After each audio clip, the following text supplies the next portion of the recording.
Okay, let me put that off for a minute.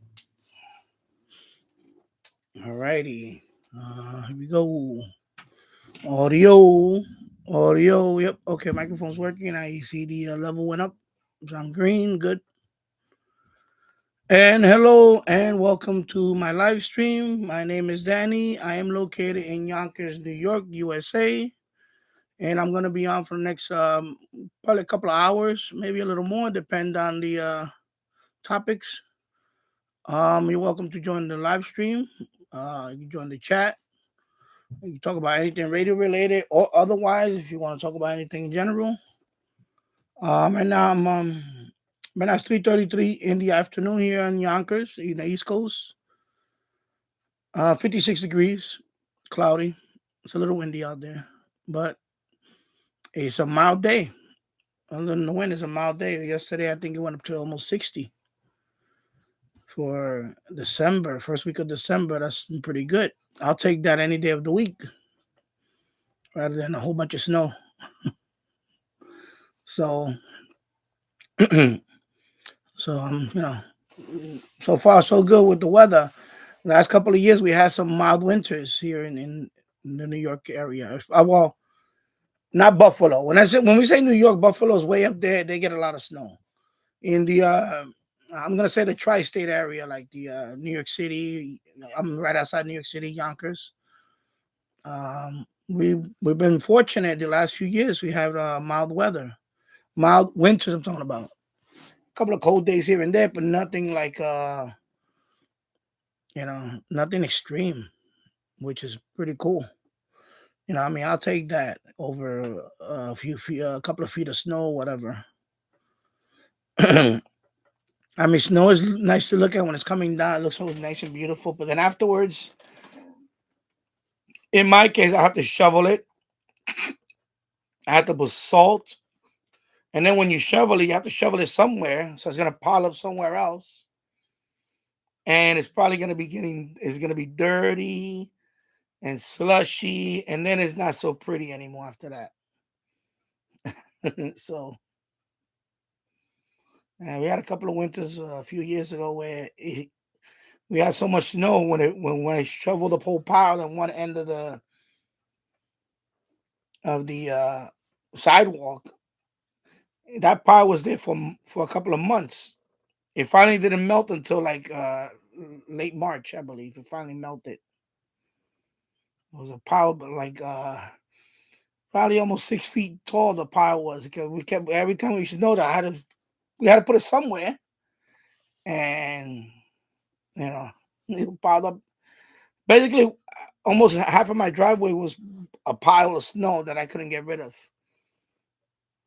and it would just sit there and for about a month or so, and then it finally, But we haven't had anything like that lately, so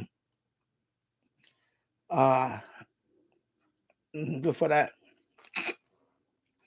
Plus, when we have too much snow, I worry about my garage because my garage has it's like I think one winter we had that it was we had a lot of snow and it started piling up on the roof, and I noticed the garage roof was started to I thought it was gonna fail and collapse.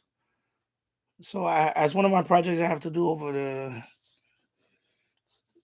I guess next spring is gonna happen. I have to put a couple of support beams for the detached garage roof.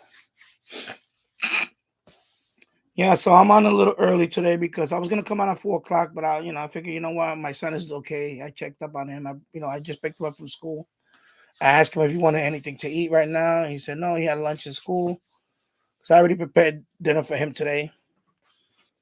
So he'll let me know if he wants to eat something, and I'll go upstairs real quick and I'll serve him something to eat. And right now he's on the computer. He's playing on the computer. He has a computer, and then he's watching on the living room. He's watching on the big screen, 55-inch screen. He's watching his YouTube. His favorite YouTuber right now is the Frustrated Gamer. That's his favorite YouTuber right now. Yeah, his name is Brandon. The guy that makes that channel. He's a funny guy. He's a funny, I don't say kid because he's just in his early 20s, but he's funny. Yeah, he's a gamer.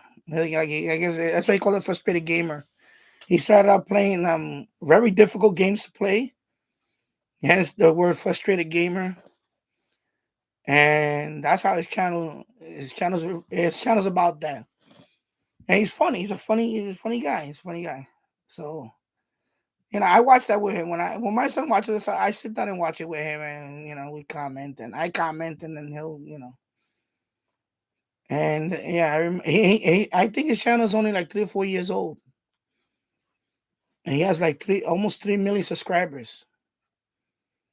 Yeah, I think it's three. I'm gonna say about 3 years old now. His channel is, and the Frustrated Gamer. Yeah, I think it's 3 million subs. I think he has almost 1 billion views, total views. And he has two channels. He has the Frustrated Gamer and he has the TFB Vlogs. And that channel just went over 2 million, I think. So he has two channels with over 1 million subscribers. This guy, Brandon, Frustrated Gamer. And that's what my son watching. When I watch those channels, I'm like, why? They got so many views. But it's because it's geared toward it's geared toward kids, but in general, it's more geared toward kids. And those channels are those are the ones that my son watch. He doesn't watch any, but we don't have cable, so he doesn't watch. We don't have Nickelodeon, we don't have Disney, we don't have any of that. So that's what he watches. A lot of YouTube content. That's what he watches the most.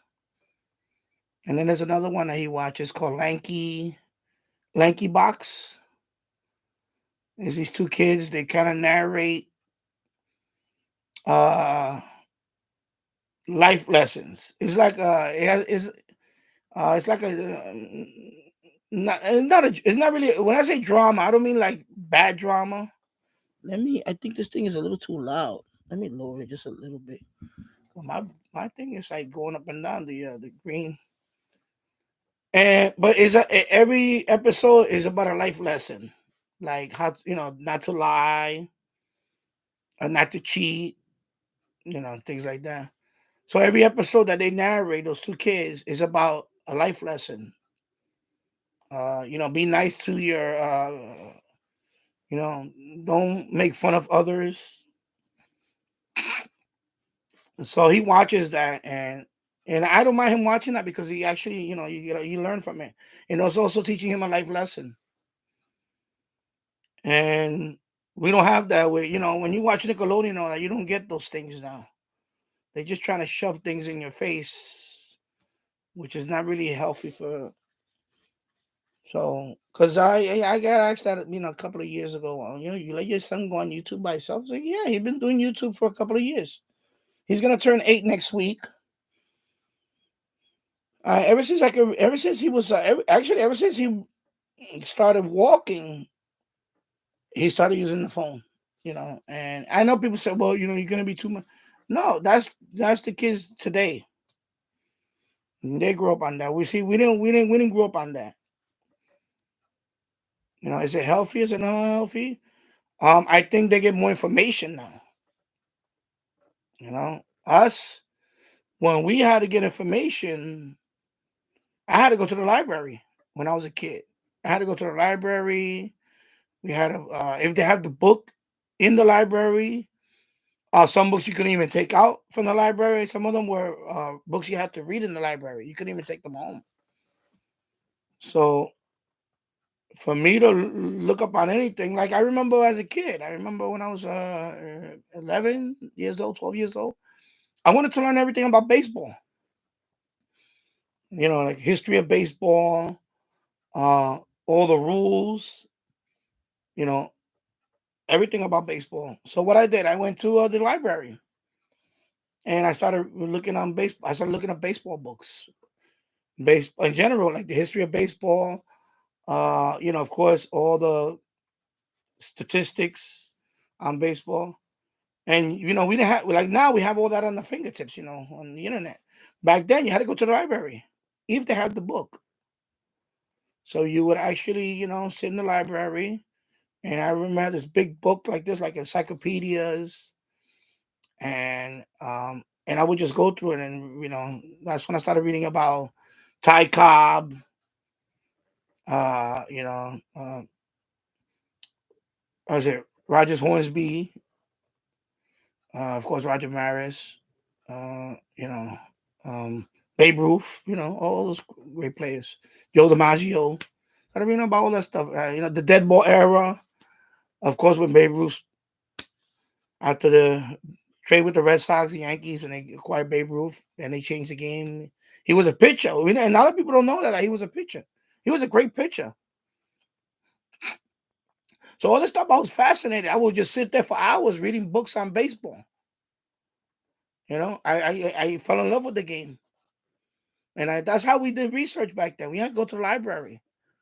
So my son now, he's gonna be 8.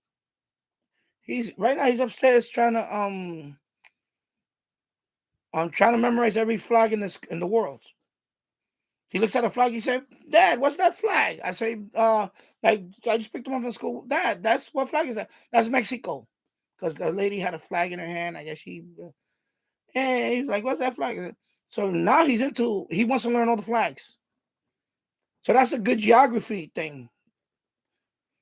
So for a 7-year-old kid to want to learn wants to know every flag in the world, it's cool with me. I'm like, wow, that's cool. Because I did that when I was little. When I was a kid, I would, what's the flag for, Germany? Okay, it's this flag.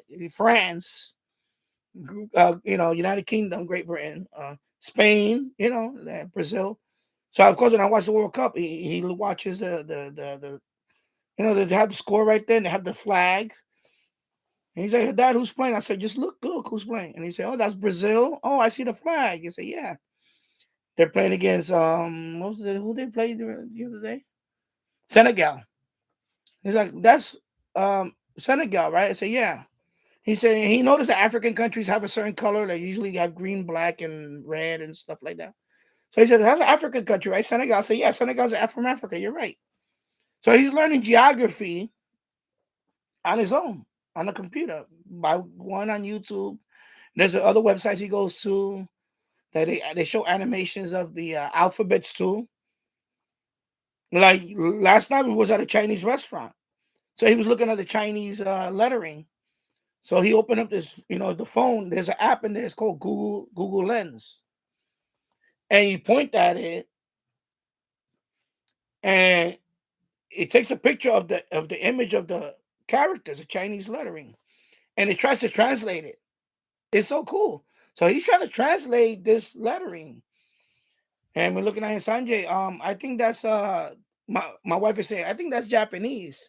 I'm like, no, that looks Chinese. That's Chinese. We're in a Chinese restaurant. It has to be Chinese.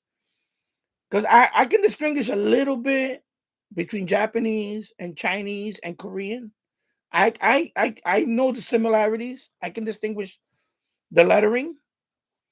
It's a certain style between Korean and Chinese and Japanese. They're not the same. They're not the same alphabet. They're not the same. So my son is like, so there's two types of Chinese. I try to explain my son. Son, there's two. There's Mandarin and there's Cantonese. He said, oh, okay. So on the app, it shows traditional and simplified Chinese. So he's trying to so finally he read what it was. It didn't make no sense to us what it was. I guess it's a saying in Chinese. So he's fascinated by that. So now everywhere he goes, he sees even if it's in English, he tries to translate it into Chinese. because he's trying to learn Chinese. My son is trying to learn Chinese. He's trying to learn Japanese. He's learning Spanish on his own. He counted to 1 to 100 the other day to me. He's like, Papa, how you say 10 in Spanish? And I said, yes. And he says, and we start counting. We got up to 100. And then he said, okay, what about what's 200, 300? So we got up to 1,000. So he's learning, and this is stuff that, for us, when we were young, we had to go to the library. Everything was in the library. So now everything's at our fingertips now. Everything, it's on our phone. It's on the screen now. So it's like a double-edged thing when people say, "Oh, the kids are on the computer all day." Yeah, but they have so much more information at their fingertips than we ever imagined. So it depends on how you use that. Uh, how you gather information. So it's very, so you're gonna get those people that are gonna say he shouldn't be on the phone. He should take away his phone. I said no, he enjoys it, and he plays. He'll play for, he'll run around and play and do all this other stuff he plays with his toy. He has his favorite toy he plays and all that. And then he'll take a break and he'll go on the computer. It's not like, he's on the computer sitting all day. It's not like that. So, we encourage him to go play too, go play outside, go play, especially when the weather's nice. But yeah, so he's he's an introverted kid, but he like every like my his teacher, she was telling my wife the other day that she was so happy that he was talking because he doesn't talk a lot in class. So every month they have a pizza party for the top 6 students because they have to do computer work. It's called the IXL, and my son is always in the top 3, top 2. He could be top 1, but he sometimes he gets a little lazy. He doesn't. Basically he has to answer questions about. So right now my son is at a level like I think he's at a almost 4th grade level, even though he's in 2nd grade. Some of the stuff that's in the IXL is actually 4th grade level math and all that. He's already doing that,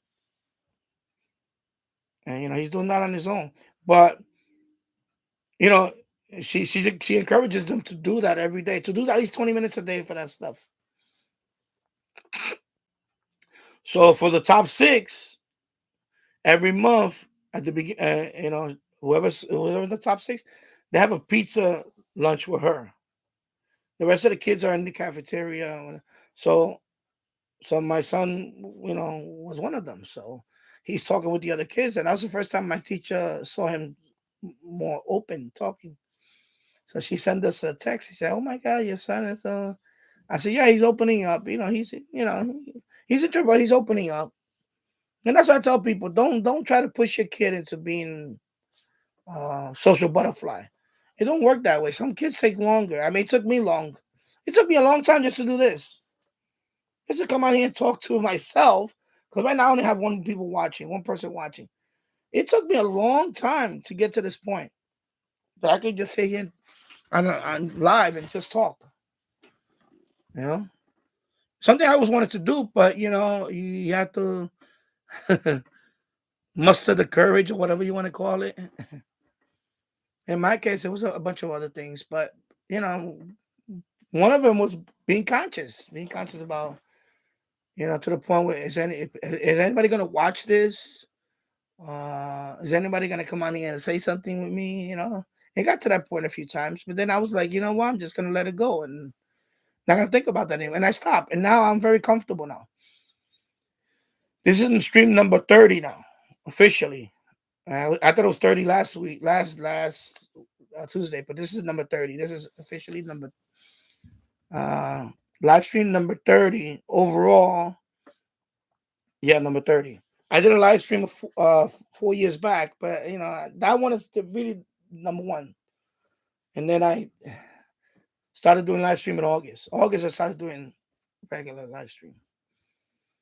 So and that's what I tell people. You have somebody, somebody's introverted, and don't push it. Don't push them. You know. So do with my son. I don't push him. I don't push him to. I seen parents that do that with their kid. They try to push him to do other things like, oh, you should go there. You should take swimming class. And my wife tried to do that with him. She put him in a swimming class for for trial. He didn't want to go there. He didn't want to do it. He said, I don't want to do that. I don't want to. And I was like, but it was a free trial. So of course I went too because I want to encourage him. But I saw after he wanted to get the hell out of it. He was like, I don't want to do this. I didn't blame him. I was like, you know what? Because I was the same way. I don't, it was the same way. To this day, I can't swim. I don't care to be honest. I don't want to be near the water. When I go to the beach, I just walk on the sand. I probably walk up to my ankles. That's it. If the waves are too, I'm sorry. Yeah, call me a wuss or whatever, but that's me. I don't see myself swimming in the ocean on a deep pool. That's not me. That's not this guy. I'll be honest with you. It was never my thing. I never thought about, wanting to learn how to swim and all that. There was a time I said, yeah, I should make a resolution. This year I should go to learn how to swim. Yeah, can it save your life one day? Yeah, probably can, but I'm not gonna put myself in that position anyway. I don't go on cruises, especially after the pandemic. I'm never gonna go on a cruise. I don't want to go on a cruise now. At my age now, 56 years old, I don't want to go on a cruise.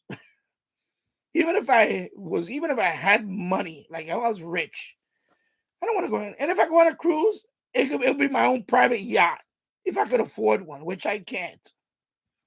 So, you know, some people, yeah, they want to swim. That's fine. Good for you. Not me. I seen videos of people swimming with the sharks. No, that's not me. I don't aspire to do that. Or they're swimming next to a big whale. That's not me. That's never gonna be me. I don't aspire, so that's when I look at my son. I tell people don't push your kids. My nephews, my sister-in-law did that with my nephews, and they resented her. They hated everything that she was trying to do because they were the same way. They were, and one of them was more introverted than the other. And then the older brother was more the crazy one. And she would try to push the other two to do things they didn't want to do. Like they weren't into sports. She tried to put them in soccer and play soccer. Now they hated soccer. And and they wind up, they both graduated from high school and all that. But they would really resented her. They resented their own mom. They were like, no, why are you making me do things I don't want to do?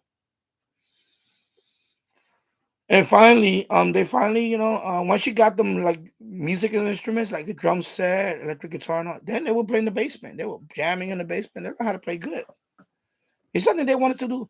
If she would encourage them that from the beginning, they wanted to play music. That's what eventually what happened. One of them is a real good drummer. The other one is a good guitarist. How she wouldn't encourage them what they liked it, they could have been a lot. Who knows? Could have been professional, maybe. That's why I don't. People tell me, "Oh, you should be on the computer." I said, "No, I'm not gonna put them in a bubble and say, oh, don't go on the computer. There's bad things out there. No, no, no. You're gonna go on the computer. You're gonna be aware that there are people out there that are not good people, bad people. But you got to be able to recognize that. That's what I want to teach my son. You have to recognize those things. Don't be, like everybody's good. No, you know. So yeah, so I got 3 people watching. So let's see. I'm not talking. I'm not talking about myself now. But yeah, so that's when people ask me about that,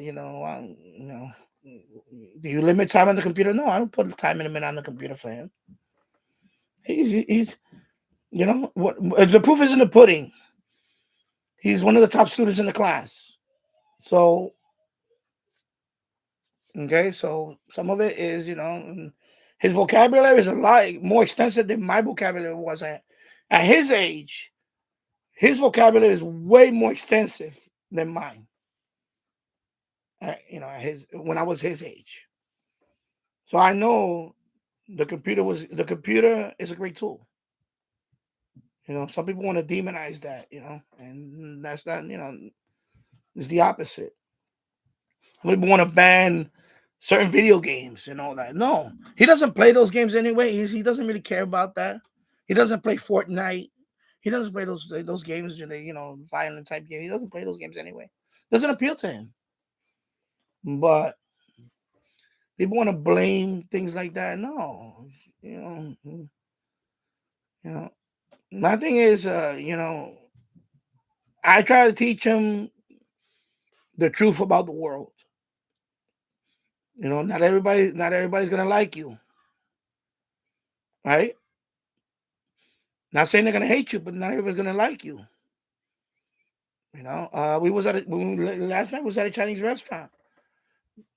Somebody was sitting behind in the other booth, and the kid was acting up. You could say he was acting. I figured he was probably, I figured he probably maybe autism or something.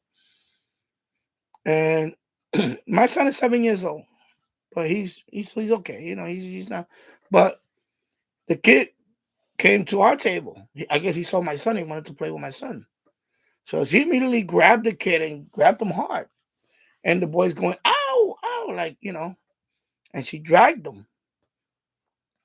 And I'm looking at her, okay. I didn't say anything. But my son was commenting on that. My son said, yeah, Daddy, remember I used to, sometimes I would say ow, ow. I say, yeah, you say ow, everything. You say ow when you fall, whatever. Like every kid says ow.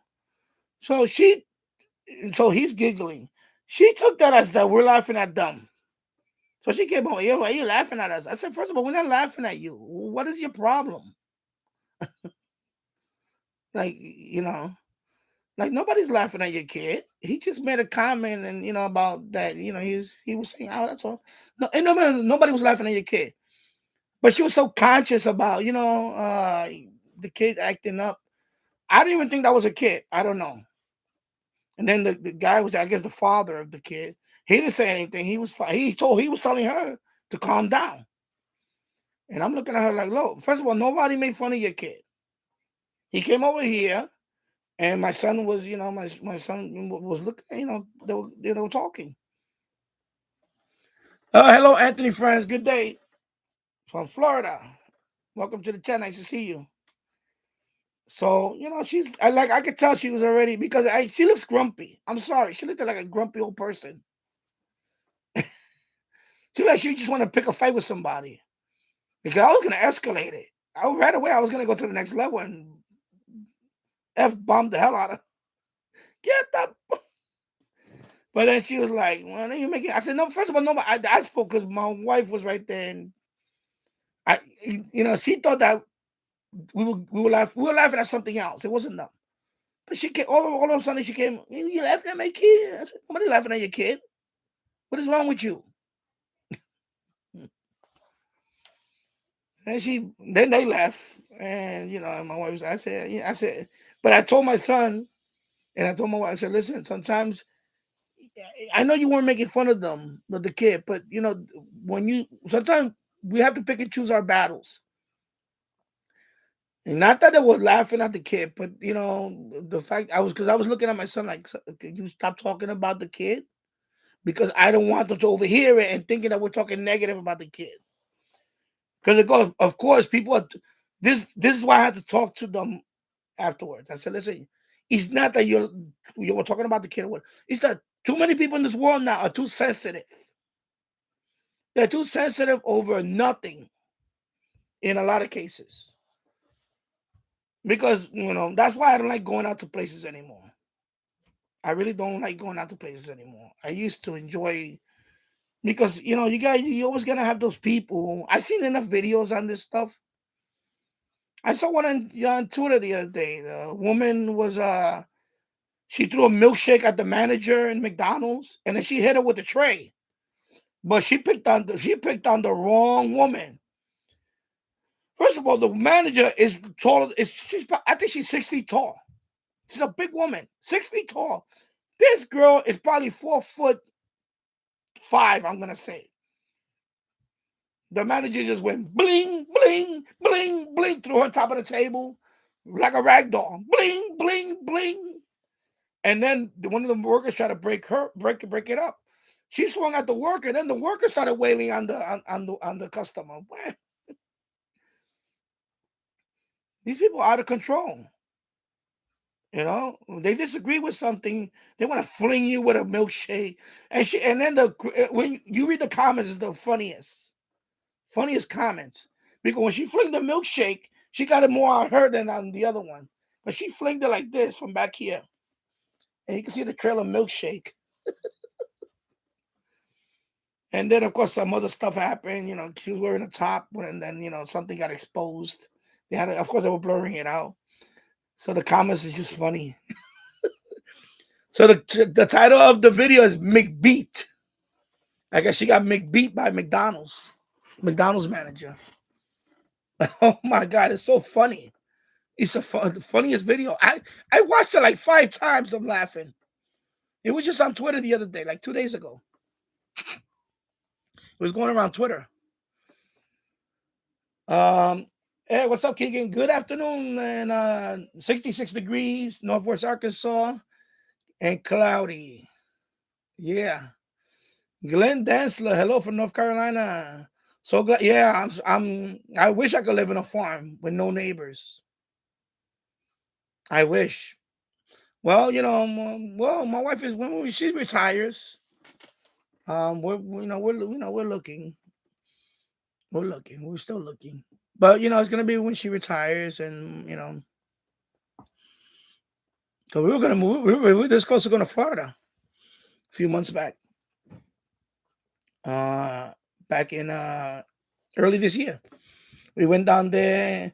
She looked at a couple of job offers she had down there, but the pay is too little, and her sister really wanted to live, go down there and live with her. But then,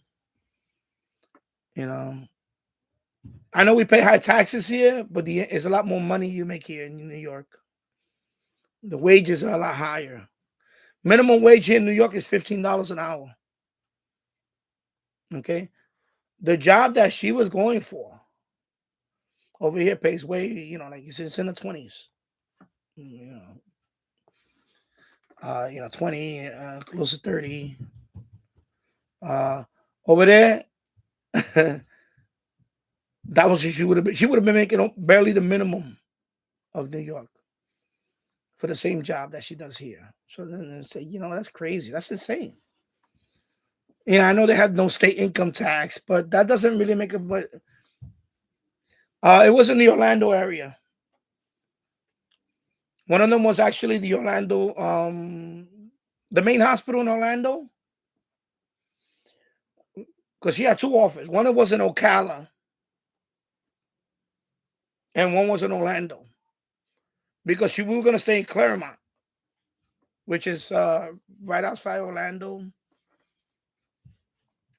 So the one was the bigger one was Orlando.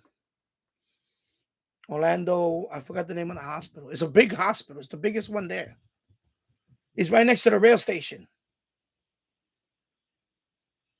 So, but the offer was insulting. I was like, "Are you kidding me?"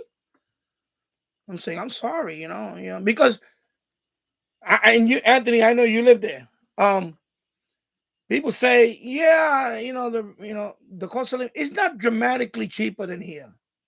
When I visited Florida, it's cheaper, but not dramatically less, especially rent, housing, unless you live in the middle of nowhere.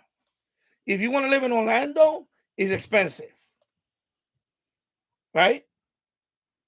But if you want to live in, for example, like we were looking at houses in Leesburg, in Ocala, yeah, that was cheaper, but they're out there in the boondocks.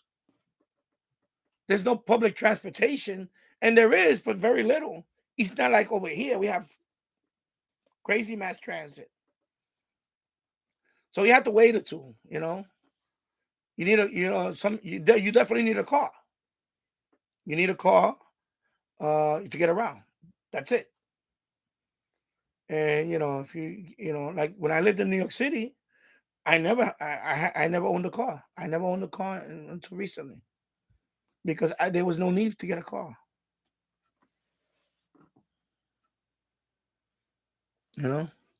So let me go down the chat now. 9 people watching. So and then 35 minutes. I started a little early today. I started at 3:30, 3:30 ish, because I'm gonna be on for a couple of hours or probably a little more than that today. And let's go down to no neighbors, thank God. King and the Extra, one of those Karen compilation videos. Yeah. What's up, Bobby? Master Play Radio, Television Plus Gaming in the house. So yeah, Orlando. Yeah, Disney related. Yeah, that's another thing. That's a lot of. Cause Orlando too is a big tourist spot. So you got a lot of tourist people there too. So there's a lot of that. Because when I went to Walmart nearby, oh my God, it was packed. And a lot of it you can see it's tourists, not tourists. Keegan DX, sir, I was looking at Madison, Wisconsin for about a year now. At least I haven't decided yet. Okay.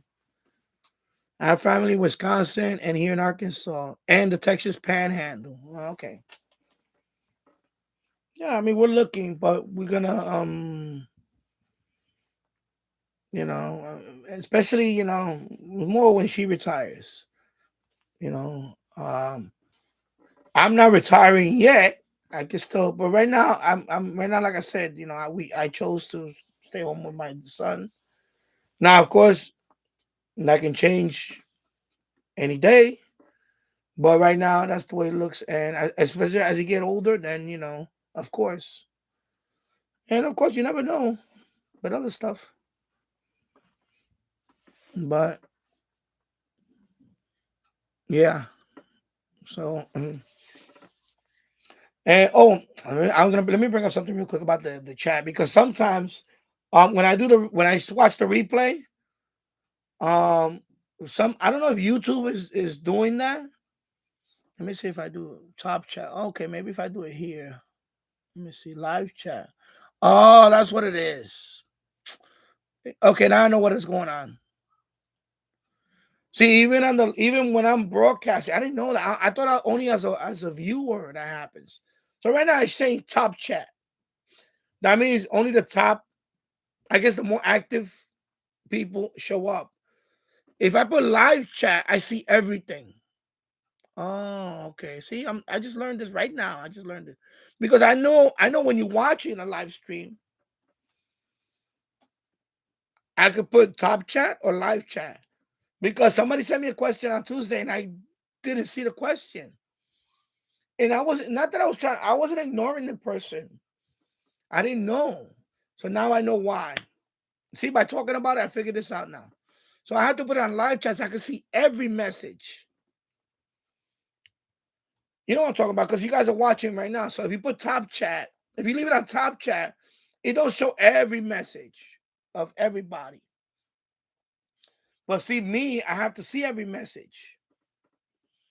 So somebody asked me, it was Dan. I remember his name too. Dan. So Dan Simpson, if you're out there, I'm gonna answer your question real quick. Because he posted a message on my live thing, and on the replays when I saw it. So he asked me if the copper tube MLA 30, if it improved reception. The answer is yes. It did improve reception on long wave and on medium wave. It did improve, because he asked me about the copper tube modification. He said he enjoyed my video, and thank you, by the way, Dan Simpson. I remember I was looking at it last night and I said, you know what, I'm going to address this today when I come on, and hopefully he's watching, or he'll watch the video later. So yeah, so the copper tube element is an improvement on the MLA 30. Now, yeah, it is an improvement. I'm not gonna, you know what? It is an improvement because Um, the MLA 30 by itself, the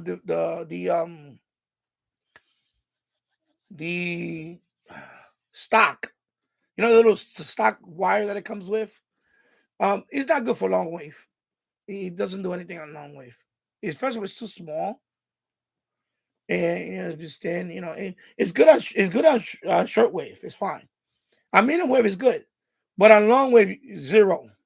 I don't get nothing on I don't get nothing. The stock MLA 30 on long wave is not good. Is I don't think I get it. I don't think I got it. I don't. If I over since I bought them, I think I only received one station on long wave with the stock one, and I think that was like 366 kilohertz. It was a beacon. It's the one in Canada. It's a beacon that I usually get all the time, but that's it. But no, all the way down to like 100 kilohertz. No, the copper. When I put the copper, yeah, it was a big difference. Long wave was better. I went down all the way. I went all the way down to 24 kilohertz, which is the Cutler Main submarine transmission, and of course WWVB 60 kilohertz. So I went down there, and of course, since I'm in North America, I don't get we don't get no long wave broadcasting. I know the stock version. If you live in Europe, you could pick up regular long wave broadcast, but that's it. But the stock antenna for the stock MLA 30 is not that good on long wave. First of all, it wasn't even designed for that. Although the original was at 100 kilohertz up to 30 megahertz, then they changed that to the MLA 30 plus, and then it's 500 kilohertz up to. But I got my original MLA 30 to go down to long wave with the copper. But I had to do a couple of things, and that's very important. You have to put your loop antenna low to the ground. It cannot be on a rooftop. It's not going to work. Yeah, the way I got it was I had it outside in the backyard. He's a foot off the ground. That's it. And that's how I got low into the low medium wave band, long wave. It worked very well. 630-meter band, which is like a CW. It's like a CW type. I picked up a station there, 630-meter. That's below. That's way down there. That's like 400 kilohertz or something. Was it 400? Yeah. Anyway, 630-meter. I picked up with the SDR. So yeah. So Dan Simpson. I'm sorry I didn't get your question last week, but I need to keep that in mind when I do the live stream. I need to put live chats. I can read everybody's because that happened to me another time that somebody asked me a question and I didn't see it until the replay. And then I saw it and I was like, oh my God, I missed this question. So I just wanted to bring that out there. So anyway, Dan Simpson, yeah, it did improve. Copper tube. And a lot of people say that too. Some people say that if you don't do a mod, nothing. I don't believe that. I think you can improve a little here and there. Do I recommend it? Well, it's cheap. It's under $50. So, like me, I own 3 of them. I have 2 of them that are modded, and one that's not modded. So the 2 that are modded, I have one that's on a hula hoop with three turns of wire. That one is very sensitive on medium wave. That's the one I use all the time now. Medium wave DX. I use that one. I have the stock one on the other side, and I use that for shortwave listening. And the copper tube right now is sitting out there collecting dust. And it's a fun antenna to play around with. It's an experiment. That's a good thing about the MLA 30. It's good. It's a fun antenna to experiment. There's people that mess around with the potentiometer. I haven't done that. I put the BNC on 2 of them, BNC connector, because I want a better quality cable. I want a longer run cable. That's why I put the BNC connector on it. You don't have to do that. Because the wire that comes with it is kind of cheap, but it's a fun antenna to experiment with. So that's why if you're gonna buy MLA 30, why not buy two? Buy one to experiment with, and have a stock one. And also the stock one, you can fold it up. The ring it collapses on itself, and you can put it in a bag. It's very portable too. So the stock one is the one I take with me when I travel. I'll take the stock one. I'll take it and I put if I have a little PVC, or you can make a PVC and cut it in half and put what they call that, not an elbow, a union, and you can make it into a travel type loop. That's a good thing about the stock one. So Keegan DX, my dad from Wisconsin worked in medicine in the 1970s and elsewhere in the state. Also worked in Tulsa and Northwest Arkansas. He retired in 2001. Okay. Anthony France, I just watched your comparison video on the MLA 30 copper tube and the MFJ loop earlier today. Okay, cool. Terry Bendel, I hope you're doing. I hope you're doing good too. Thank you, Terry. Yeah, so and that's it's nothing I'm gonna have to do. I have to bring the MFJ down here because I have one over there, but I still have the old one on the roof, and I want to bring it down here because maybe that one can be even better. Because even though I have loop antennas, I'm still learning stuff about how you loop. I still learning stuff new about the loop antenna. Like you don't have to put them high up on the roof. You can put them very low to the ground, away from the noise source. So I have to do that with MFJ. I gotta put it out here, low, and see if I can even pick up better. If I can improve on the MFJ 1886. So I'm learning. I'm still learning. So I may have to redo a comparison, but have them all here low to the ground here, 1 foot off the ground. When I did those comparisons, they were both on the roof. You know, so I may have to redo the comparison and do it here lower, and see if that helps any, especially going down to the long wave band. I think the MJ can outperform the MLA 30 on long wave. It has, because when I picked up the LORAN 100 kilohertz, and when I made that video on it, it was the MFJ that was the strongest, and I got it from the roof. The MFJ, I was coming in really strong that night, and then I switched it to the MFJ. It was still picking it up too, but not like the MFJ. MFJ was coming in. I forgot what was the signal on that.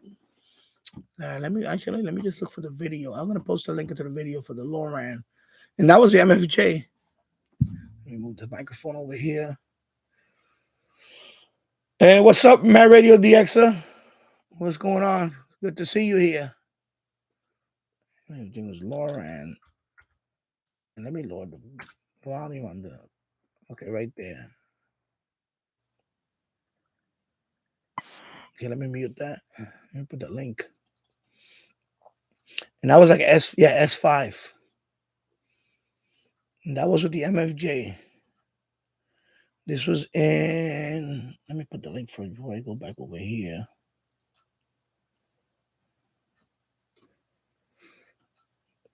So I need to put that MFJ on the ground over here. That was 2 years ago. Okay.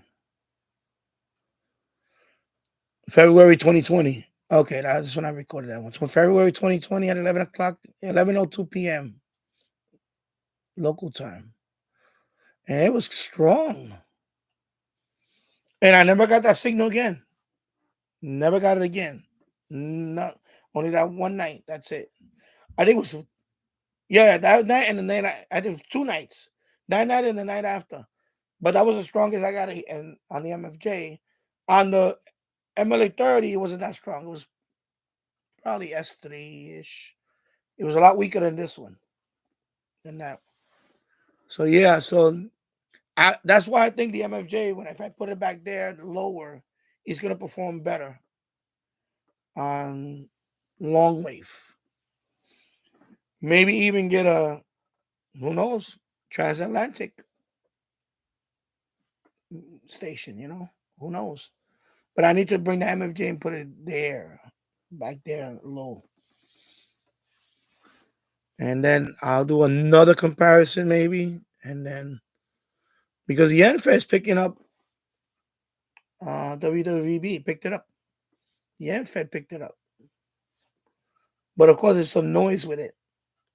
You can see when you look at the scope and the SDR, you can see all these noise spikes and all that. But it still picked up the signal. Despite of the noise, it still picked it up. Yeah, so Dan Simpson, thank you for the question. And yeah, the copper element it did improve the reset. It made the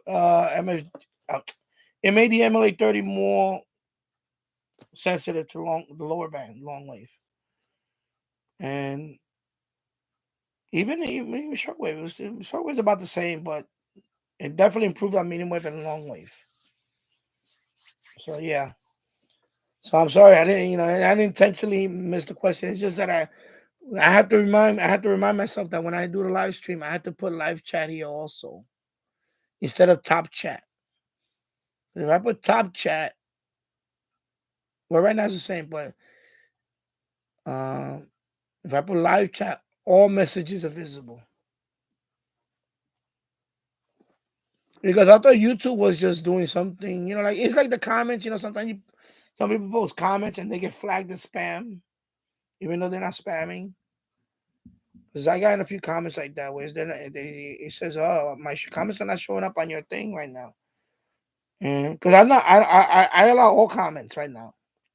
I don't think I should have said that because now I'm going to encourage spam bots.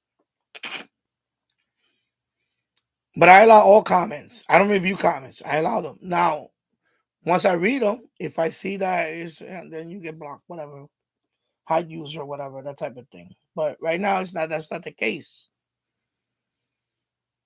So because I was gonna put that chat as subscribers only, but I don't want to do that. I want people, even if they don't subscribe to my channel, they could just come in and ask questions and all that. I don't mind that because I look at my analytics and it's like that. I get a lot more views from non-subscribers than subscribers, which I guess that should be the case anyway. I think that's normal. It's a lot more. It's like 60% more or 70%. So it's way up there. And non-subscribers that watch videos, than subscribers, something like that. I was like, wow. So I was, so non-subscribers. Let me see what's up. All right, so that's 20 megahertz WWV. It's a WWV. And it's 4:25 p.m. So okay, it's still good. Let's see what else I can do.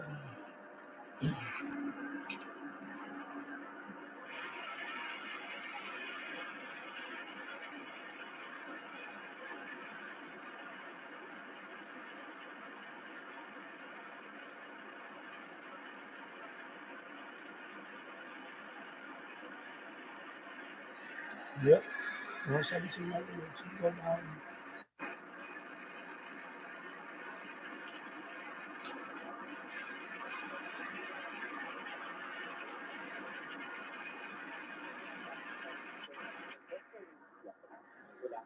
All right. What's that? 15. Y en tu localidad en este momento no tenían ninguna emisora.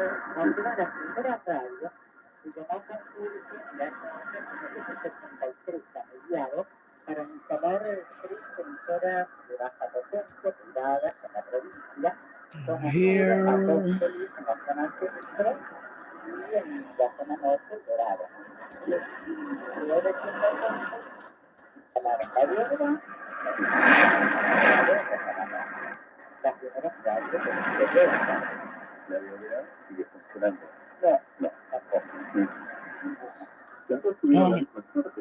WRMI, okay. Yeah. So my radio DXer. I saw a couple of your videos, the ones about the Puerto Rican comms. I think it's let me go check it out real quick. I saw the let me see, let me go check it out. Let me go right here. My radio DXer. I was watching it the other day. Yeah, 24. Okay, 27.4. Okay. Puerto Rico operators. Yeah. Yeah, F2 propagation. Yeah, been coming in during F2. Excuse me. F2 propagation from North America. Yeah.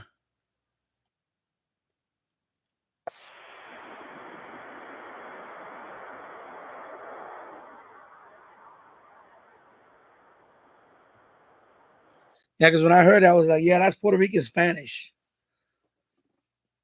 You know, because you could do, you could, when you, if you, of course, if you know Spanish, if you talk like Mexican Spanish, they have a different accent compared to like Puerto Rican, Caribbean Spanish is, of course, Spaniard, uh, you know, but Ecuadorian, South American Spanish. So there's different type. So when I heard that, I said, yeah, that's Puerto Rican Spanish. That's definitely Puerto Rican.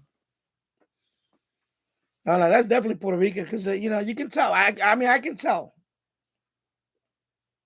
Like same thing with English, right? You can tell if you're American English or the Queen's English. Same thing in Spanish. It's the same way. So when I heard that, I was like, yeah, that's Puerto Rican hams talking, well, sea beers. Because locally we have them here too. So locally, they speak. I hear the CB, but they're talking in Spanish, but it's here.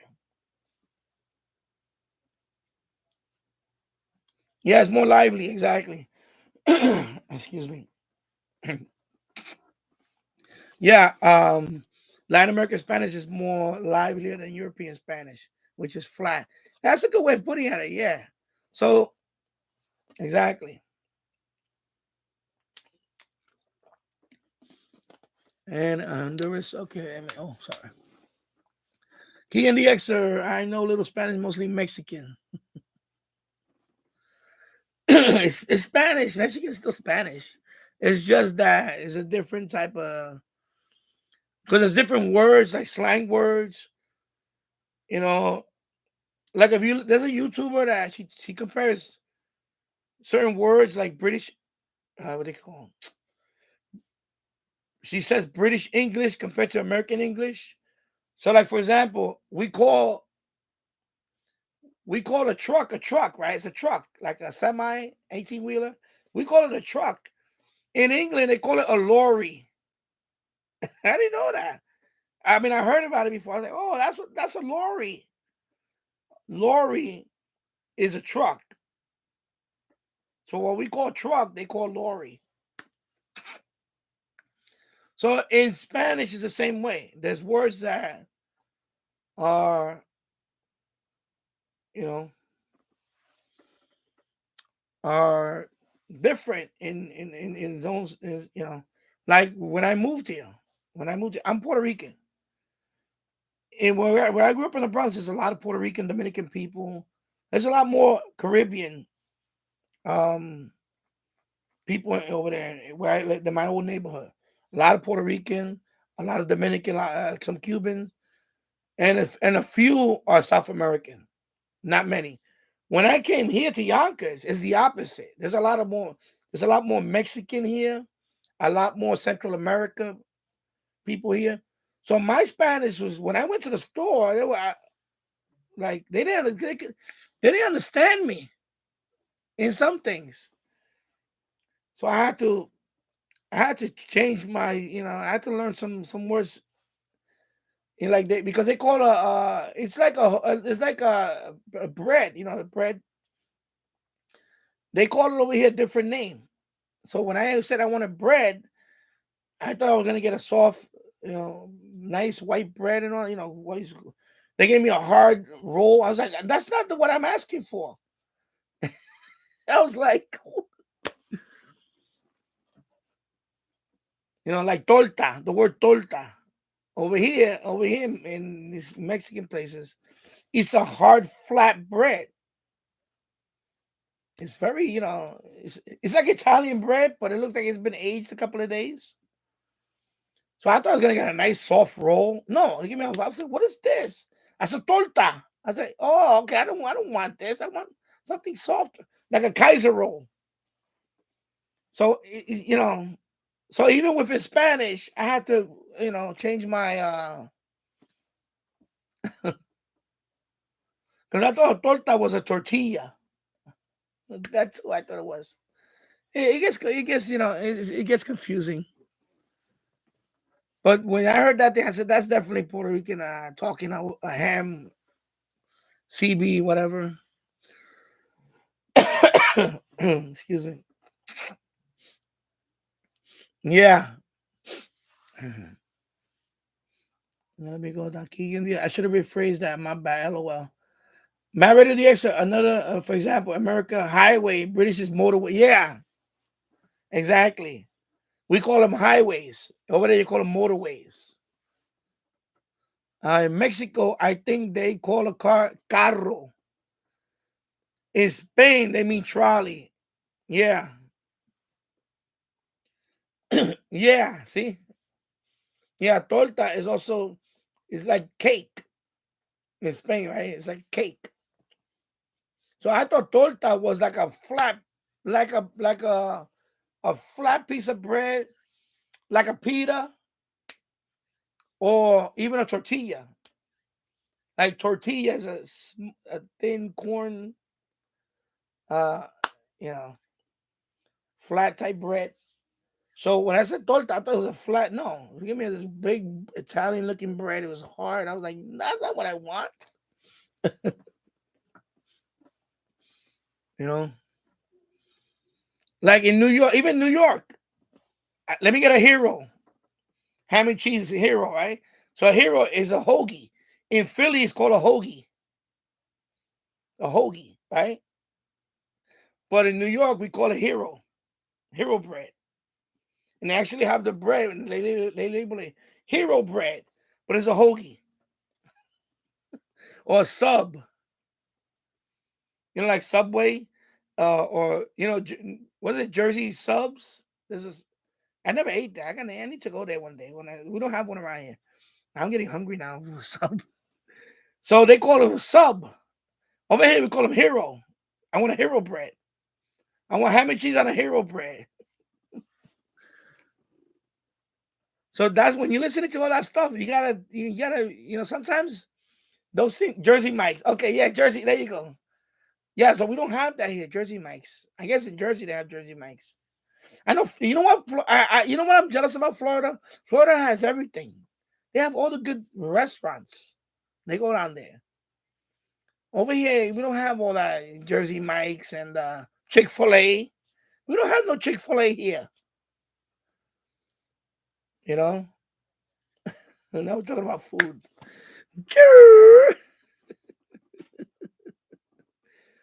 But yeah, so when I saw Married to the X the video, I said, yeah, that's Puerto Rican because the way they talk, and I was like, that's because that's how I remember them. And when I went there. Or Hardee's and Carl's Jr. Yeah, don't get me started. We don't have any of that here. Maybe if I go to New Jersey down the turnpike, I could run into a couple of them, maybe. But not here. Not here. Not in Yonkers. Chicago has the best food in the world. Jim's radio check. What's going on? Yeah. Oh man. Like they said, New York has the best pizza, but I don't believe that. I tasted pizza. I tasted all different pizzas.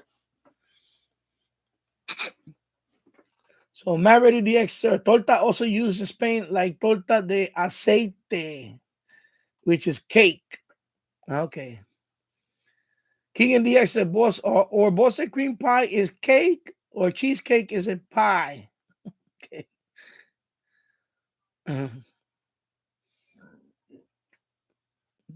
Yeah, all that too. Maverick DX said, yeah, omelet. Yeah, that's what it was. I wanted an omelet.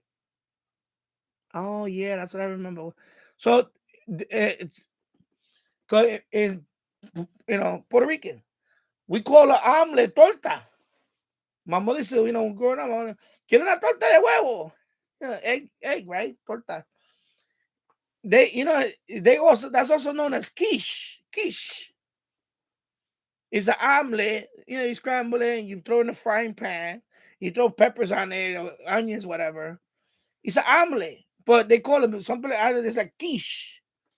Quiche. So it's, when we in Puerto Rico we call it torta. That's what we call torta. Torta de huevo. And that's nothing. Huevo is a slang word in Mexico for huevos. In Puerto Rico, huevos is eggs. Eggs. But in Mexico, huevos is something else. Is balls.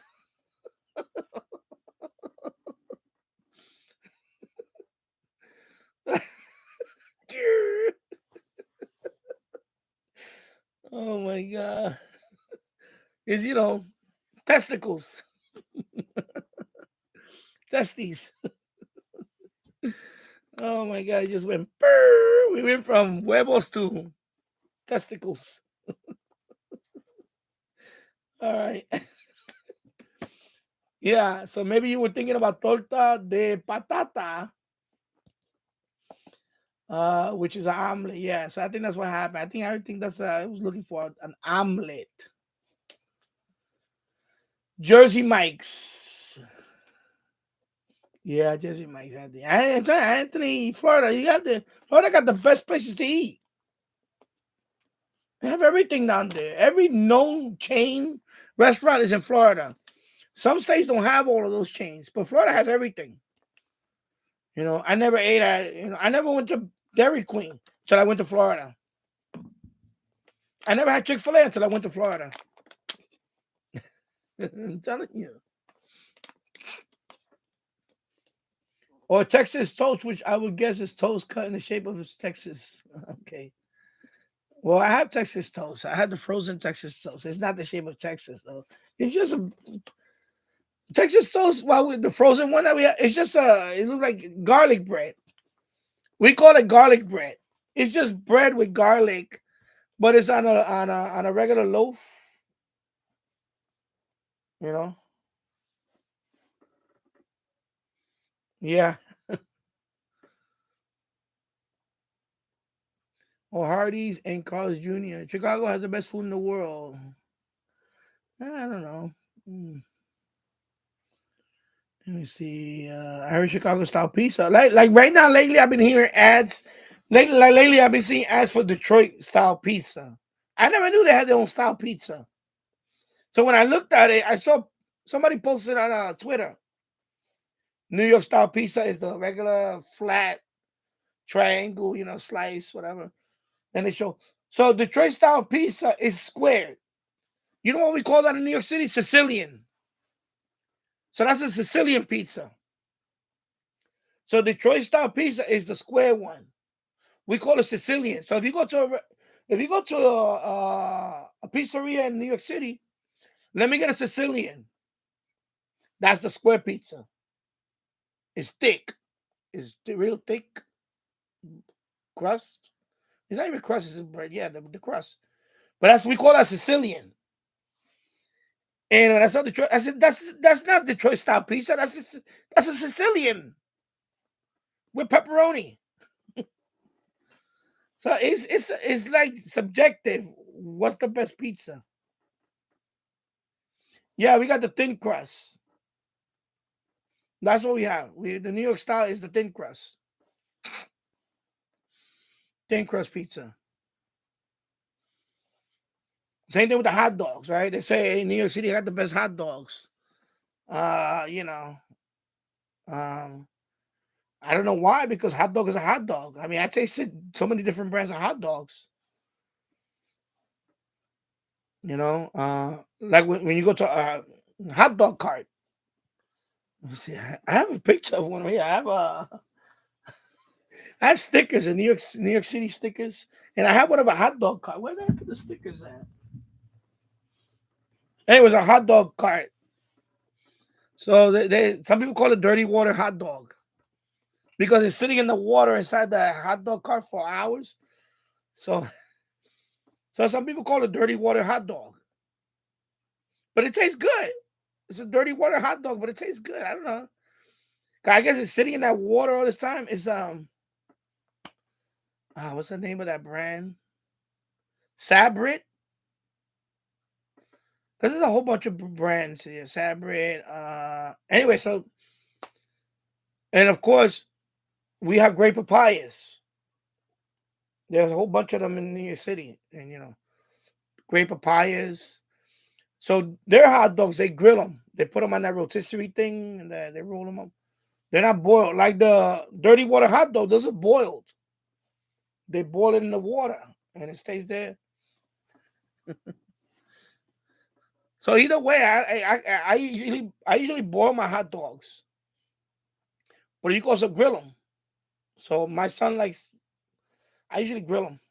I mean, I usually boil them because I like the way Of course, that's what they call a dirty water hot dog. And I like mine with the onions, with the onion sauce, whatever they call it. It's like onion with the tomato and whatever. I'm getting hungry now, man. Talk about all this food. Let me go back up here. I'm sorry. I heard a Chicago style pizza. Yeah, yeah. When I used to go to, well, we had a friend, we had a restaurant here called Uno's, but they I think they closed the one down right nearby in Central Avenue. There was one here, Uno's. That was Chicago style pizza they had there. So I said, oh, let me try it. It's good. I think pizza is pizza. I think some people just but like when I saw Detroit style pizza, I'm like, that's a Sicilian. Because that's what I called it growing up, the Sicilian. And that's what because I go to the pizzeria, I used to be like, you know, like I didn't know about anchovies. I was talking to my wife about that the other day. I was like, sometimes I order something, I didn't know what it was, and I tried it for the first time. I was like, so I used to go to this pizza shop a lot. Look, it's around the corner where I used to live at. Let me have a pizza with anchovies. They looked at me like, what? Like nobody orders that stuff. I was the first person I think in months to order that anchovies. And so the guy's like, "You got anchovies back there?" He's like, "Yeah, we got anchovies." So I didn't even know what it was. When he gave me the slice, it had fish in it, like fish, like little like sardines, right? I'm like, I don't want to eat that. I thought it was like another type of pepperoni. I didn't know it was fish. I'm like, I can't eat this. Anyway, I already had paid for it.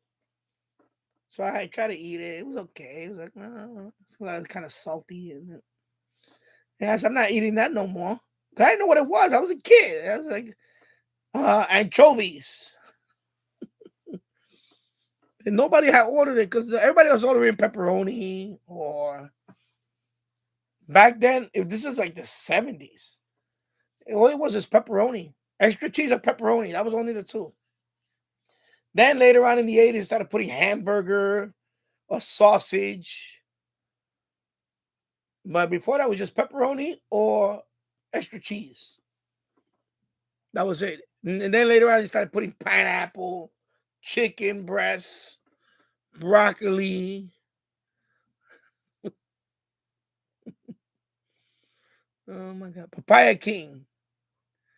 Uh, they sell hot dogs there? Oh, that's smoothie. Well, we don't call it. They don't. They over here. They're not called papaya King. They call some. like grapes, papaya. They just sell hot dog. They also have smoothies. Yeah, yeah, they do have.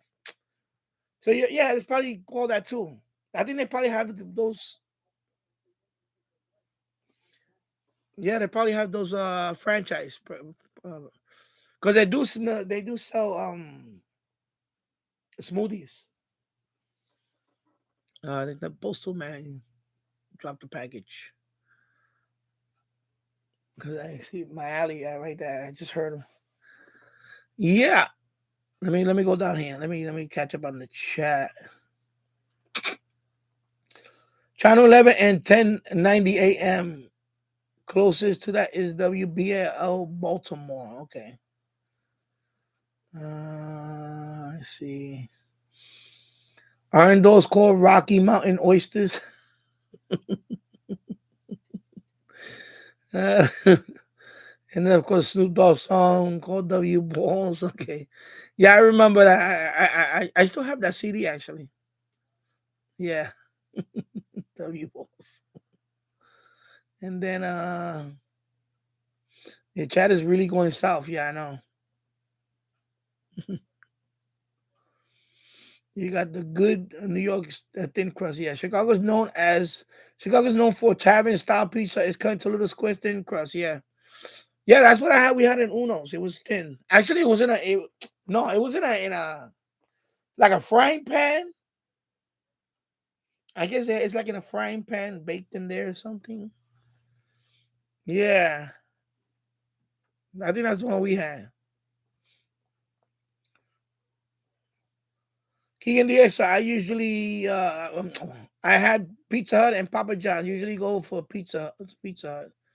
Yeah, I like them both. I like Pizza Hut.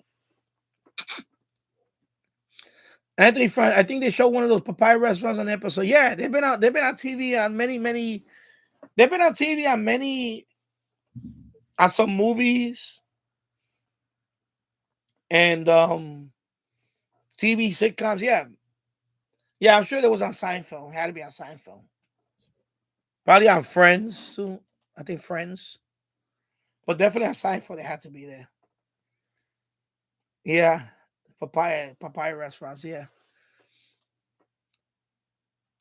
in the Seinfeld episode, the movie says Papaya King. That's what they call it, Papaya King. I have to look up that episode now. But there's so many of them. There's before I moved out of the Bronx, there was one right nearby in the Bronx. They moved up all the way to the Bronx. I'm hoping to have one here in Yonkers one day. You know, the recession special. So you get like two hot dogs and a drink for like I remember. Well, back then it was like $3.50, but now I don't know how much it is now. It could be, I don't know. Of course we have Nathan's. We have one in Yonkers up here. We have Nathan's. Sometimes we go there. We take my son there because my son loves Nathan's. So we eat Nathan's.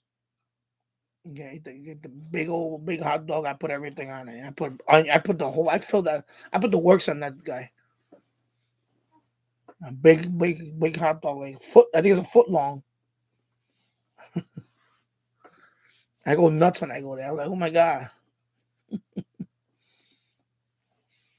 Yeah. And I see the hot dog eating contest. I thought about competing in it. I could down a few if I wanted to. I could down. I had to stop because sometimes I would eat three or four. I could eat four in one setting. Like these 4 or 5, four. When I would cook hot dogs with my son, and he'll eat two. I'll eat like four. What? Yeah, my wife's like, God damn, how many hot dogs you want? I'm like, I could have like, so I can imagine there's people that Joey Chestnut, that's the champion, right? Joey Chestnut. What is it, like 70 hot dogs he had? And what is the record anyway? Now it's going south. Hot dog eating contest. Yeah, they have it here in Coney Island in Brooklyn. That's the world champion. That's the original Nathan's, the one in the Coney Island. Let me see. Hot dog eating contest champion contest 20. What was? 63. He ate 63 hot dogs. No. Oh, yeah, yeah. Joey Chestnut. That's right. Yeah, yeah. Joey Chestnut. Yeah, okay. Yeah. And second place was 41 hot dogs. National. Yeah. Nathan's hot dog eating contest. I used to work down there when I was in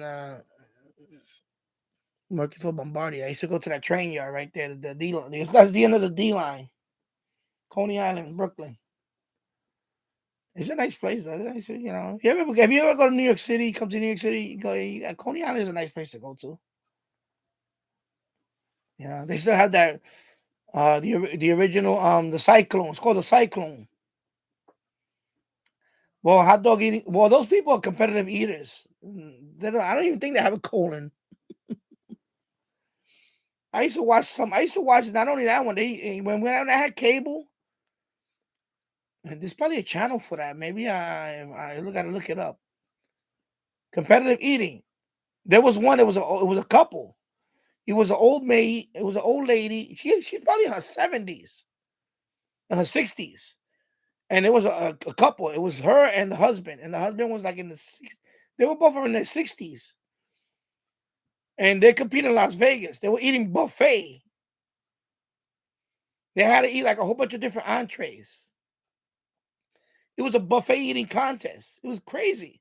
This old lady, she's skinny. She's doing a little dance. Ooh, she's shoving things in her mouth, and she's thin. She's not big. Because when they eat, I guess I guess they have a way of getting it out of there quickly. And this old lady, she's always in the. I don't know if she passed away. I forgot her name. But I never saw her in the hot dog eating contest. I never saw her there because I stumbled upon it and I started watching it. But they compete in Las Vegas. I know they always in Las Vegas or Atlantic City, and she's eating like they were eating literally a buffet. Who can eat the most? And there were a couple, and they were competing. There was some other people there, but they're a couple, and they're both competitive eating. So the lady, she's funny because she does a little dance. I guess she tried to make that food go down. And then people are like, oh, she's doing a little dance. There she goes. The announcers are funny. Yeah, because that's a professional sport, competitive eating. Yeah, you seen the my ESPN?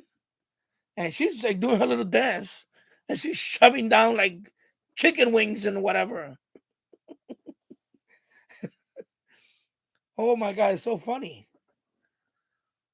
Uh, hey, good sub Lee. Tune in. What's going on?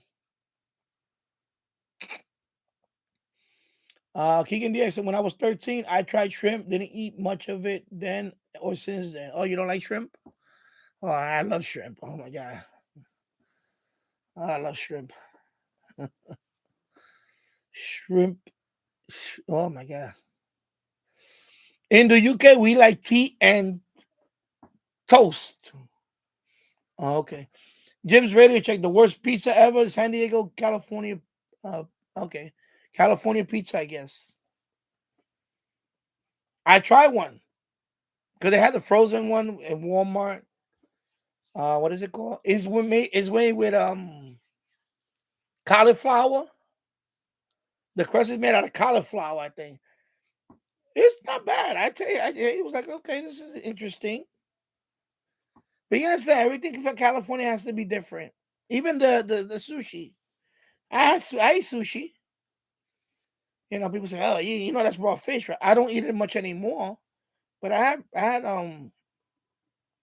yeah, I can imagine they probably have Mexican food is probably way better. San Diego, because of course you're right near Mexico. So, but the pizza, I remember I tried one that was from frozen style. It was frozen. It was from Walmart in California or something. I said it, but it was cauliflower, and I was like, man. So my wife, because my wife is a vegetarian. I'm not a vegetarian, but my wife is. I said, you know what? Let's try this pizza. It was good. It was good. You know, because I'm open to those things too. I'm open into eating vegetarian. So I tried like soy veggie burgers. I tried all that. Yeah, it's an acquired taste. You know, it tastes. There's different types of veggie burger. There's black bean burger. There's soy burger. There's a whole different types of. So I tried some and they were good. I put ketchup on them, cheese. It tastes like a burger almost, except it's not beef. I eat it. It tastes good. Will I eat it every? Will I eat it all more often than a regular? No, I still like a regular good old cheeseburger. Yes, see, Jim's Radio check black bean burgers are delicious. Yeah, yeah, I had black bean burgers. I had the soy, and they're good. Let me see. Kicking the X. I remember a hot dog eating contest in an episode of Malcolm in the Middle. Okay, episode The Block Party. Jim's Radio check. Chestnut has no respect for his colon. Oh man, Anthony France. We've seen those competitions on ESPN before. Okay, and on the other hand, San Diego has the best awesome Mexican food. King of Days, I will watch Malcolm on Fox. I remember one episode with Jason Alexander. Yes, George Seinfeld played a character with a different name, but he made a reference to Seinfeld character in the episode. Okay. And Bryan Cranston as Tim Watley on Seinfeld House. Okay. Yeah, black bean burgers are delicious. Yeah, they are. I eat all that. I'm open to all that now. That's one thing when I met my wife. When I met my wife, I was eating like crazy, not healthy. I would just eat out a lot more. But then but I ate some stuff before that, but she's a vegetarian, so she started because plus she's Indian, you know, Hindu. So I started eating Indian cooking, Indian food, and at first I was like, because you got to put Indian food like when you cooking with Indian food, the whole house will smell like spices. It took my mom will cook like that too sometimes, but no, I love Indian food. I like, and another thing, spicy. Before that, I used to not even put hot sauce. And then right before I met her, I started putting hot sauce on my chicken wings. But that's a whole nother level when you start eating Indian food, depending on what type of Indian food. I would go visit her family, and sometimes they make shit really spicy. Is it too spicy for you, Daddy? You want me to? I said, no, it's okay. And I'd be like, sometimes I had to drink a little, but it's good. It's good. There's a lot of Indian dishes that I tried. Snack stuff, fritters. They call it fritters. Like the samosa. It's called samosa. They deep fry. It has potato in it, and it has peas. So they have different ones. They have ones with chicken. They have one samosa, and then there's a sauce that you could dip it in. Very good, very good. I said, man, I got so now. Of course, now my wife she'll cook. She'll cook Spanish one night, and one night she'll cook Indian. You know, depending on the mood. It'll be Indian or Spanish, or it'll be something else like Italian. My wife is a good cook. She's a very good cook. So Indian just takes more preparation depending on what you're gonna make. Like tikka masala, that's chicken tikka masala, and they use you use yogurt. You can put yogurt in the sauce and all that. They use a lot of yogurt for a lot of things.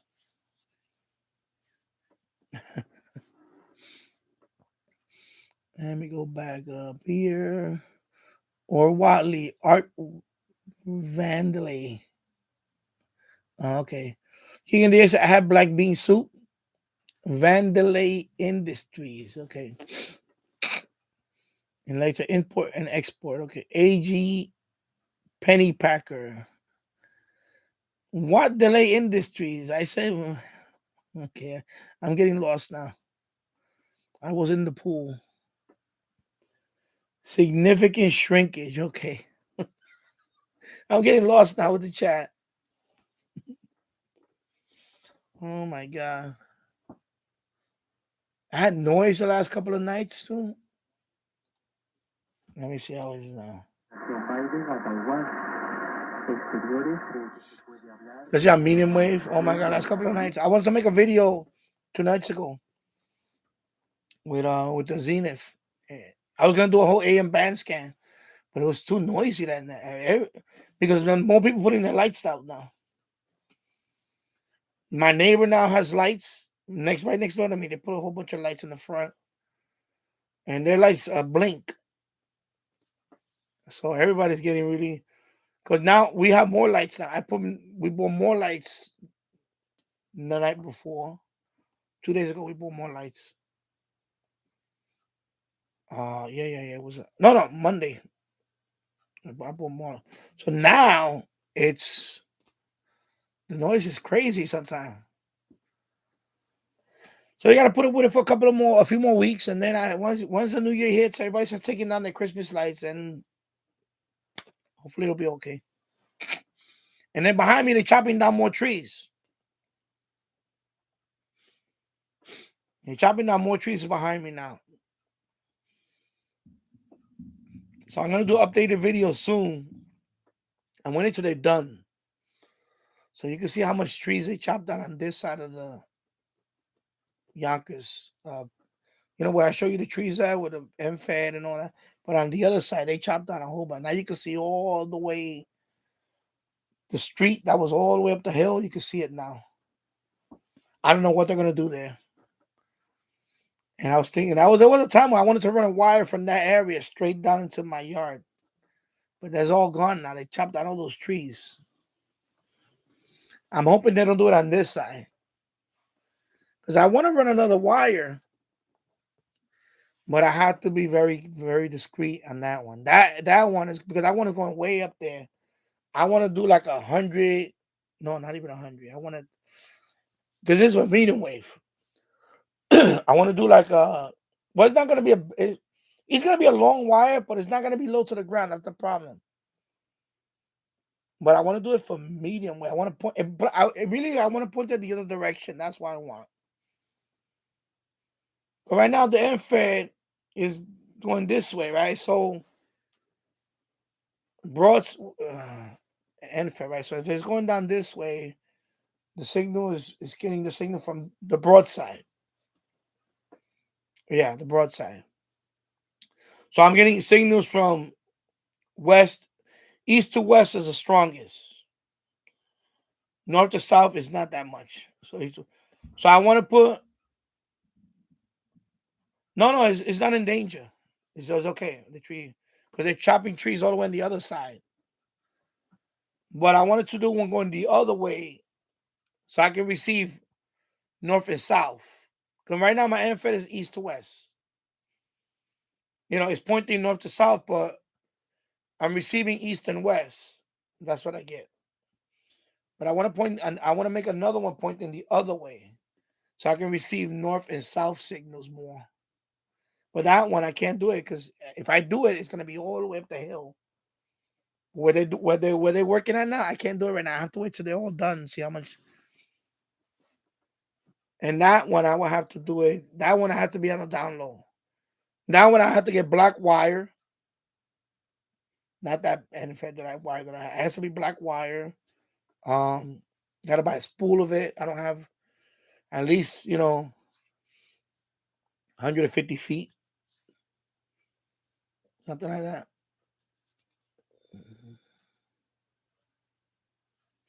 I hope not. Because they're chopping on that side of the yard. Now where my NFED, that tree right there, it's not that they're not chopping trees on that side. They're chopping on the other side.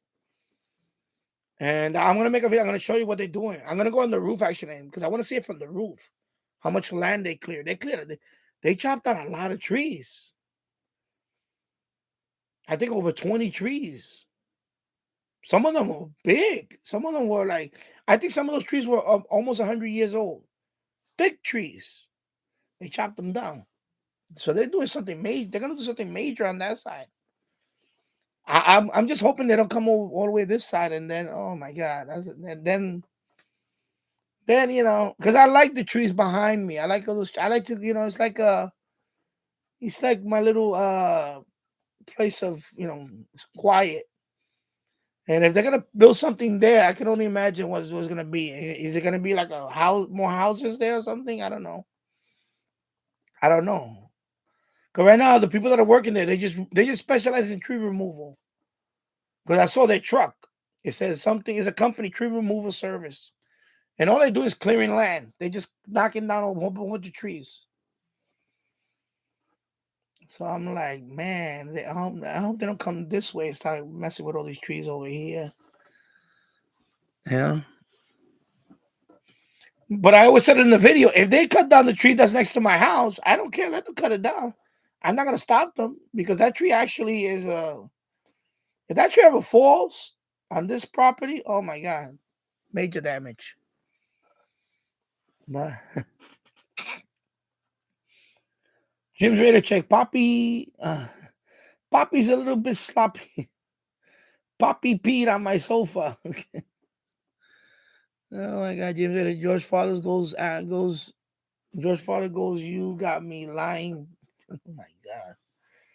A Festivus for the rest of us. So no, it's not in danger right now. The NFED is fine.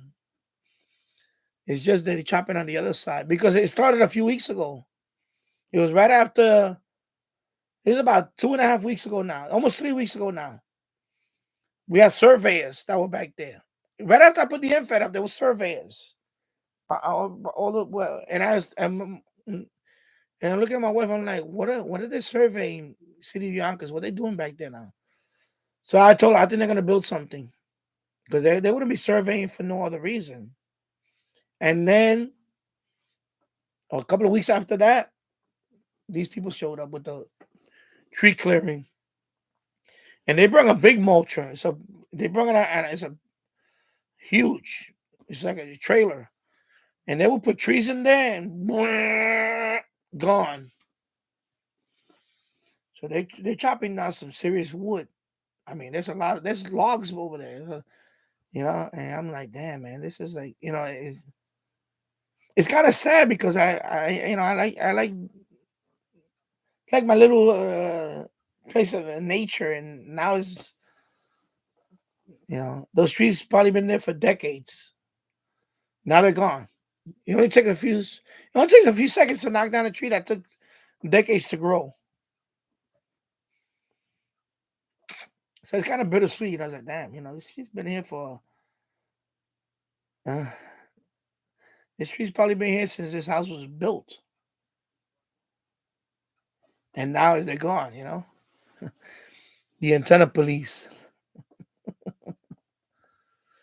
No, when they were doing a survey, one of them saw he's looking at the end face, he's looking at the wire, and he's like, but I didn't think they were gonna say anything anyway. Because again, the wires and the tree is leaning over my property, the branches.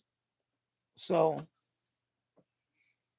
no, they're not replanting trees. They're knocking it because they got a bulldozer over there too. They're clearing land. Not a bulldozer, a loader and a bucket. So they're clearing, not only chopping that tree, they're clearing some land. So they're not replanting. They're gonna. I told her. I said they're clearing land for. I think later on there's gonna be other equipment going up there, construction equipment, maybe bulldozer and all that later on. Because a few years ago, all the way up on the hill, they were doing some construction up there. They had bulldozers and all that at the top of that hill. And then I guess they were clearing out some trees that were way up there. So now this is part of it. I think they're gonna. From what it looks like, I think they're gonna build more houses there, and they're gonna extend the street because that's all dead end streets. They're gonna extend it out a little more. Probably gonna build a few more houses or something. That's what I'm thinking. It might be houses. They're gonna build a few more houses. Yeah, well, they are. It is destroying. But what can I do? There's nothing you can do. I can do about it.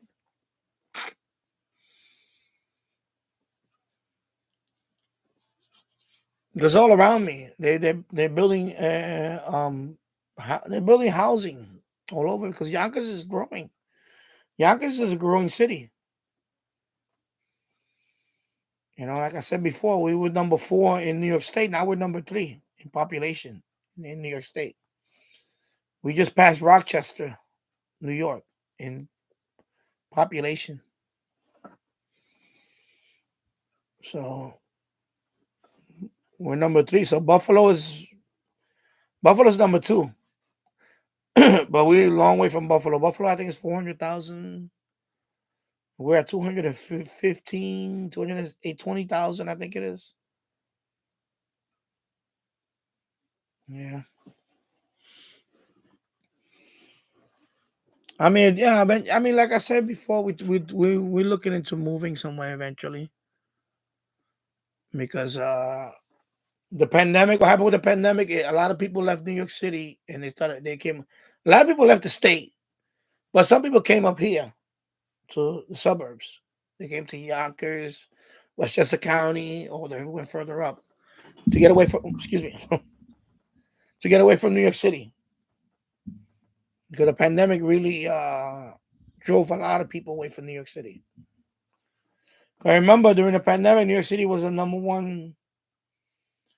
It was a hot spot. I think that the highest death rate was New York State, but New York City was number 1 in terms of all the cities. And unofficially, I think the numbers are probably higher than that. But it was crazy. It was crazy. I remember listening to my scanner and nonstop ambulance, ambulance, ambulance, ambulance, ambulance. I never made videos on it because I didn't want to post that stuff, but it was crazy. When I would put the scanner on during the height of the pandemic, it was just a lot of EMS. Everything was a lot of EMS. Trouble breathing.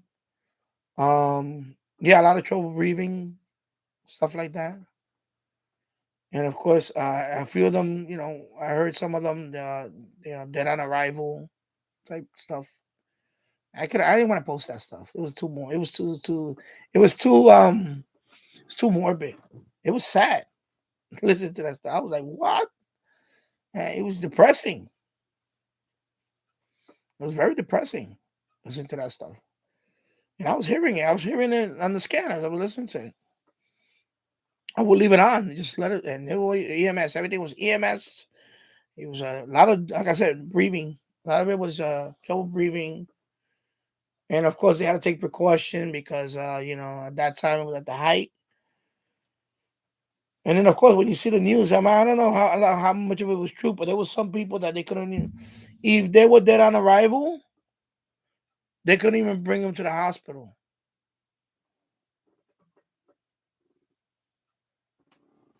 Yeah. Well, that's what we're looking for. We're looking for something like that, away from like more rural type.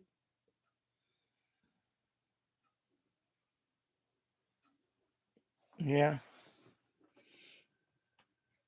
So yeah, they're not gonna be planting no trees. This is they're gonna do so. They're doing something there. They're gonna make something there one day.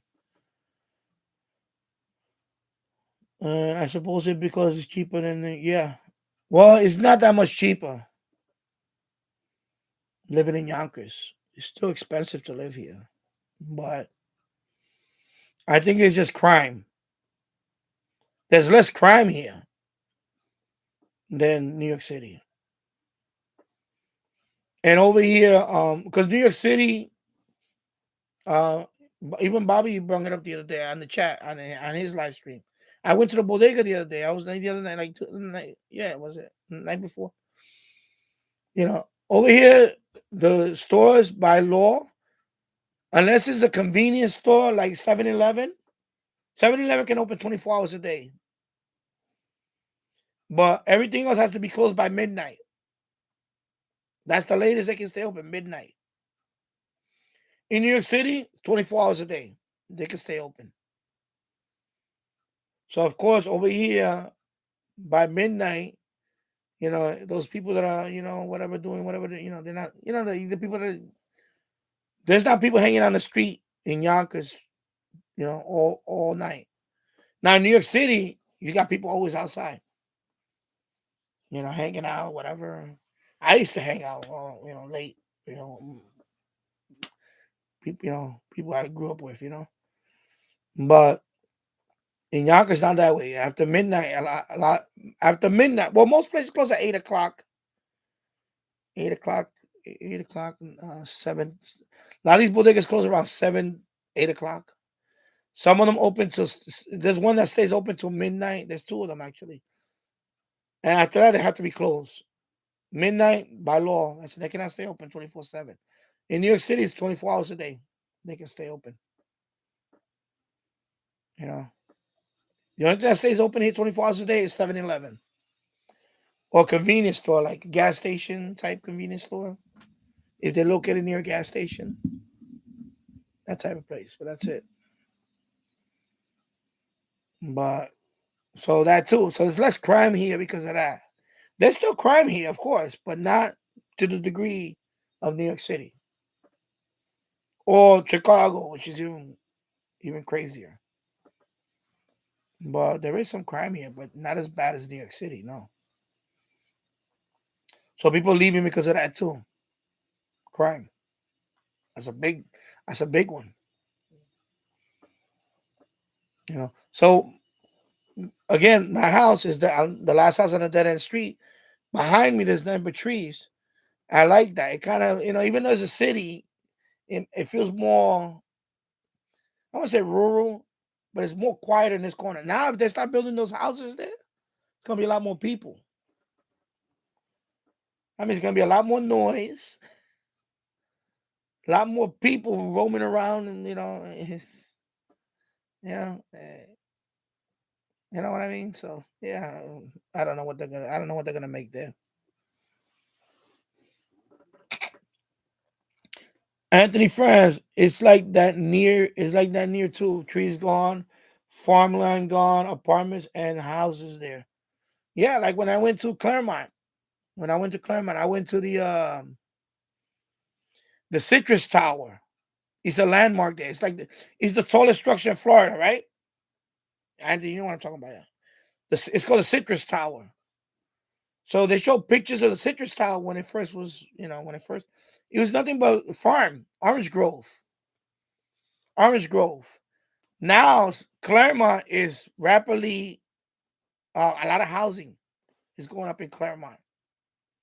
A lot of housing. When I was there was a lot of lots that were, they had the sign coming soon. This community and so they're building a lot in Florida, especially where I was at Claremont. A lot of housing is being built there. Of course, before that, it was like Anthony said, it was farmland.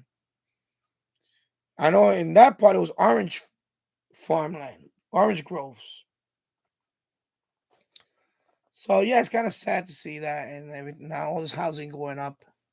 So I think that's what's gonna happen. I told my wife for years. I said, all this land here. I said, don't be surprised they're gonna start building something one day here. And I think that's the beginning of it. Just when they chopping down all these trees here. You know, it's inevitable. Especially if like I said, the numbers don't lie. Yonkers is growing in terms of population. People are leaving New York City, so some of them are coming here. Some of them are coming here, and some are leaving the state. You know, me, I will eventually. I would like to leave the state, but my wife, we she's giving her more time. She wants to. First of all, she her her pension. Anyway, I think she has a couple of more years before her official. So, she hits 20 years in the union. So she wants to retire from that, and then, and of course, my son, he likes it here right now. When we talk about moving to Florida, my son was very anxious about that. He didn't want to move to Florida, so we don't know. Yeah, I think so, man. Ready the extra. I think it's gonna turn into the concrete jungle because Yonkers is I lived in San Francisco for a couple of months. Yonkers remind me of San Francisco. It's a lot of hills. This city of Yonkers, there's a lot of hills. If you ever visit San Francisco, it's a lot of hills. It's the same way in Yonkers, a lot of hills. So behind me, that's a big hill. I can see that. I can see that building housing there. I can see housing going up behind me. Building a new street connected to the street over there. Because I saw I when I well when I moved here, I looked up the old not the blueprints, but it's the old where they tell you what street. There used to be a street behind my house years ago, and that street is gone. It's been covered up because of the hill and all that. I guess nature took over the street. So I don't know if that's part of it. Maybe they want to redig that whole street and connect it to down there. I don't know. Because Yonkers has a problem with the streets. There's a lot of two-way streets that shouldn't be a two-way street in Yonkers. They're too narrow. They should be a one-way street. But they leave them as two-way streets. So every so often you got somebody, one is incoming guy, the outgoing guy, the truck is too big, the guy has to back up. The streets are too narrow for two-way streets in Yonkers. There's too many of those streets. So I don't know. That's maybe they're building another street, another road. You know, because it gets crazy in the morning especially when the school buses are dropping off. I mean, are picking up kids or they're dropping off kids in the afternoon. They block a lot of traffic. School buses block a lot of traffic, and they get backed up real fast. A block long, cars honking, like waiting for the bus driver to. Because you got the New York City drivers coming here too. They bring that impatientness. And I look at them like, this is a school bus. What the hell you want to do? Want to shove the kid out the window and just keep going? Because you're not supposed to, when a school bus stops, of course, you cannot pass through them. They have a sign that comes out, and I say you have to sit there and wait. You don't have a choice. You cannot just drive by a school bus. So the school buses, sometimes they drop it off multiple kids in one corner right here, whatever. They back up the whole right away. The whole street gets backed up.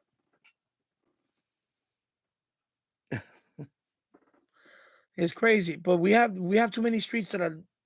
There shouldn't be a two-way street. They're really designed for one way, and they turn them into two-way streets. It's too narrow for two-way traffic. It's crazy. I already did. Hopefully, your next home will have no radio noise, and you can have loads of outdoor antennas. I know. I wish. I'm telling you, the houses that we looked at in Florida, a couple of them were. There was a couple of them that were like, had one that had like an acre of land. I was like, okay, this is good. I could put something out here. There was one near a lake, but my son. When I thought about my son, I said, no, my son. At that time, my son was smaller, and it's not a lake. It was more like a swamp behind like marsh. And I'm like, no, I can't see my son going near the water, and then a crocodile takes him. And no, forget it.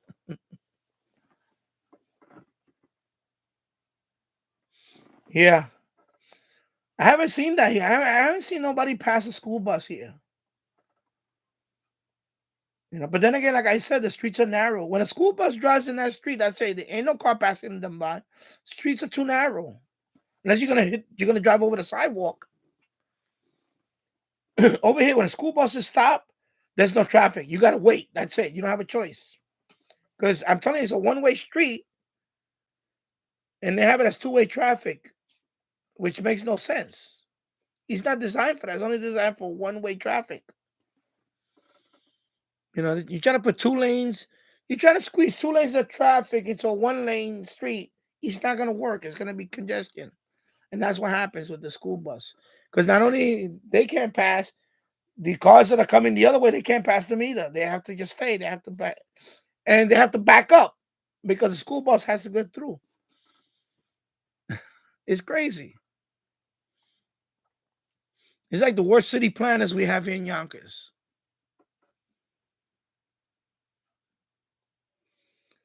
Keegan the Extra, my dad was in San Francisco for a time while in the Navy. He was in the Navy from 1957 to 1960. Jimmy Radio check. My wife drives the school bus, and she said people pass through the stop arm all the time, and sometimes the cops nail them. Yeah, but over here, I don't see that because like I said, the streets are narrow. So when a school bus stops, that's it. Ain't no traffic. You got to sit there and wait. They can honk all day. School bus driver just letting the kids out or bringing the kids in the bus, and then they go. And then the traffic goes with them.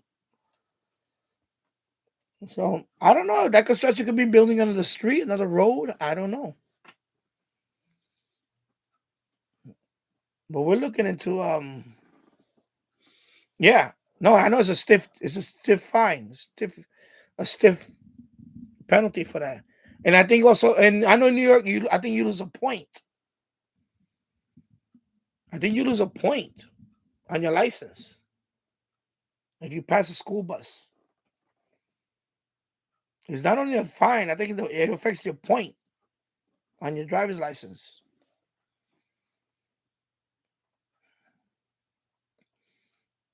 Yeah, and that's the worst thing when you start getting points because the insurance goes high. Yeah, you don't want to get points. Because if you get points, your insurance goes up. Unless you take if you want to remove the point, yeah, you have to go through a driving course. You take a class. You have to sit down and take a class so they can remove the point or something like that. I forgot what. But anyway, I know I think it hit you with a point or 2 points. I don't know how it is in some states, but I know in New York State, if you get an X amount of points, your license is suspended. That's it. You lose your license. You know, for you to earn a point, you got to be doing some really dumb stuff. The fine is not the issue; is the point. If you get those points, they're hard to come off. They're penalty points. They're hard to come off, but if you get too many, I don't know how much the number. I'm not because I don't drive. I don't have my wife is drives. I don't have my anymore. Uh, she's but I believe it's a certain amount you get, and that's it. Boom, you get suspended, and then eventually you get revoked. You have to go through whatever hoops and hurdles to remove them, and or you have to take a course to remove, and not all of them. You have to. Some of them you're not. Some of them you can't remove. Like if you go through a construction work zone and stupid thing, there's some people that actually would do stupid things like that. She's a very good driver. She doesn't, but there's people out there that are, they shouldn't be on the road, and you see it all around you. Fines double when you speed through a work zone and things like that. And there's people that actually do that. Like he said, there's people that actually go through school buses. So I think it's not only the fine. I think they get hit with something else. It's like I think they get point. They get a point on their. Yeah, and Marriott Dix here in the UK they have a similar system, points or course. Yeah, because if you get X amount of points, I say you lose your license. You're banned. You don't want to get those points, you know. You'll get suspended and you get revoked, and that's it. You lose your privilege. Yeah, over here we have crazy. But you know what happened in Florida? My wife we drove, right? But when we got to Florida, oh my God, there's crazy drivers in Florida too. New York is crazy. Then you get to New Jersey, it's still crazy. You get to DC, it's still kind of crazy. Once we got to about Virginia, it was smooth. Right? Virginia was smooth. North Carolina was smooth. South Carolina was smooth. Georgia was smooth driving. The minute we hit Florida, bam, all the crazy people came out driving, cutting people off and all that nonsense. Because, a lot of them is probably from New York City. People that come from Florida, people that live in Florida, whatever. They bring the same driving craziness to Florida.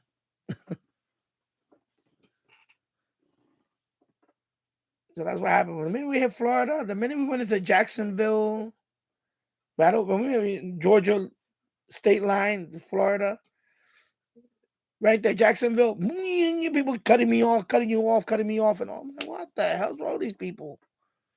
Everybody's in a hurry. Not readiness is sometimes the court here can make an exception if you reach maximum point because of hardship. Yeah. Yep, a lot of those points is some of those points is really, those are like really flagrant stuff, like really dumb stuff. You know, you see it all around.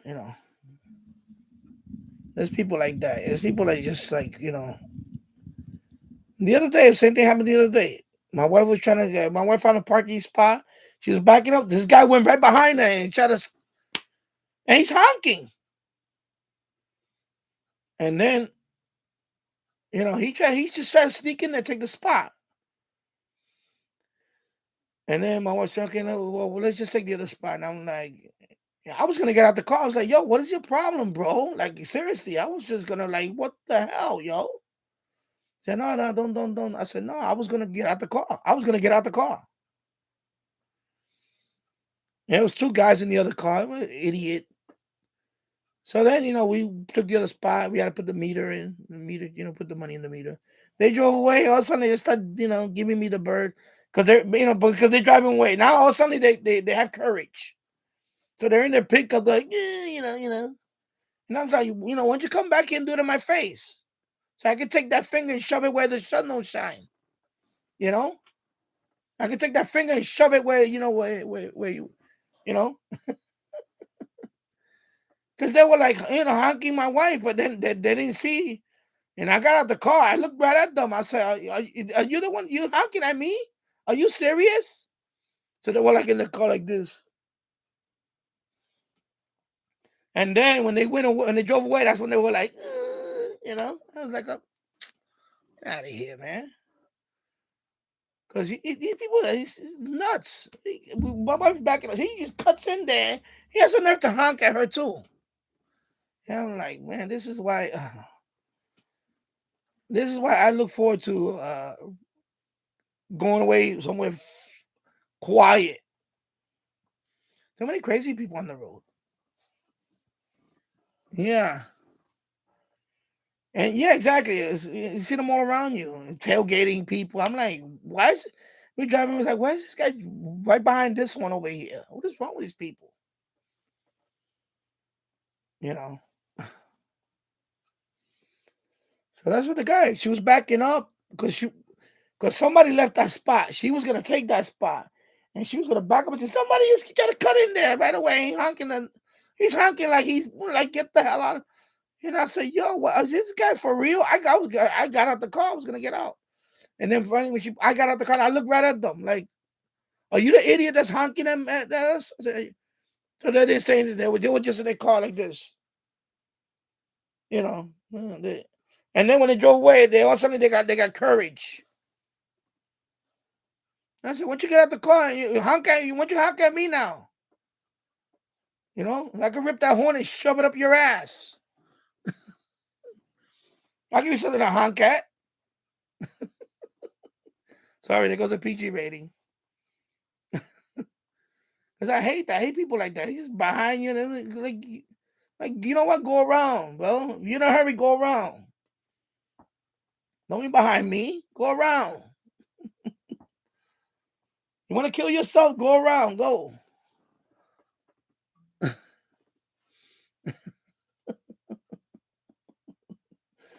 Keegan the exit up your nose with a rubber hose.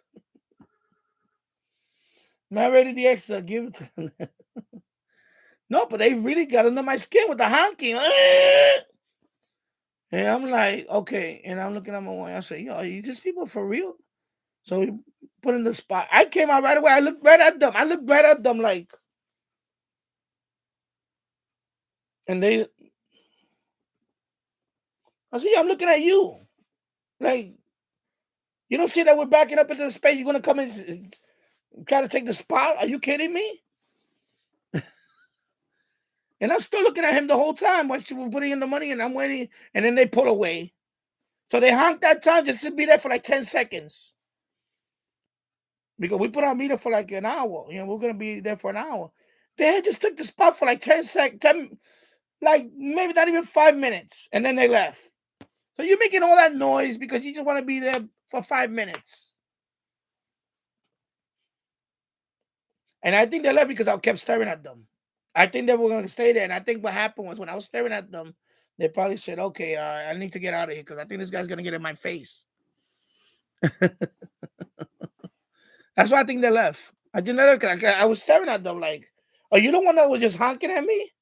Are you serious? I'm going to tell you what to do with that horn. I'm going to rearrange your vehicle with my hammer. I'm going to take a hammer and rearrange your car.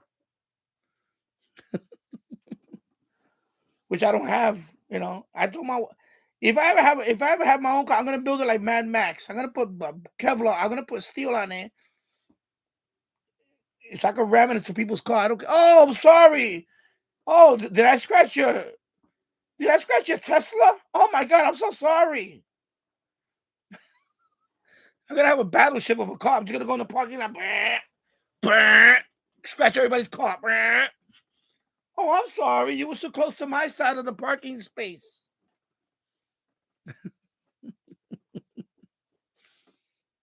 I see those videos. They're funny. I seen some funny videos. I saw one yesterday. Oh my God, this one was funny.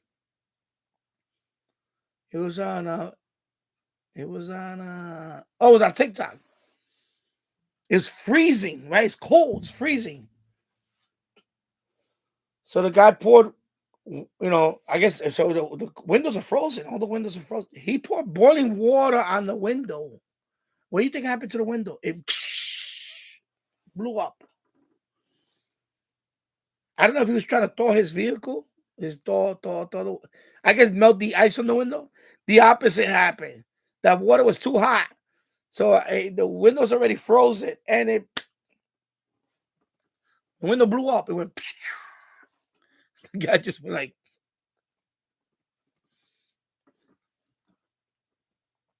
At first, I thought he did that to somebody. But then I read the comments. It was his own vehicle. That was dumb. But imagine somebody, and I see videos like that. Somebody, put the trash. They tied up a trash can to their car because they were too close to my car. Oh my God, so funny. Or the shopping cart. They put a shopping cart tied up to their car. But I see people park like that. When we go to when we go to like a mall, we like to park away from all the other cars. But by the time we come back out, there's always one person right next to my car, another car next to this car, and like, and I tell her, I said, no, we're a magnet. It's like we're a magnet for cars to park next to us. Anthony Friends, people can't drive here in Florida when it rains. It's terrible. Yeah. Imagine when it has a little bit of ice. All right. Take care, Anthony. And thank you for stopping by. Enjoy the rest of the week. Yeah, that's what happened with that guy. He used, I guess he had hot water. He had hot water. I know it was steaming. It probably was boiling water. It was hot water, but it was cold. I must have been cold. It must have been like single digits. You can see there was ice. There was ice on the window. He pours the water, and that's it. That window disintegrated. Because you're not supposed to put. Because I learned that. I remember that as when I was young. The bakeware, glass bakeware. I took it out the oven. It was hot. It was still hot. I took, I forgot what I baked in it. I made it was some casserole or something. The plate was still hot. I put it in the sink and I ran cold water and it cold water because the plate was still hot. Split the plate. So you're not supposed to do that. You're supposed to let it cool down first. You know? Okay, let me see. I think somebody. I have to check something real quick. But I heard somebody. Oh, okay. My wife is home already?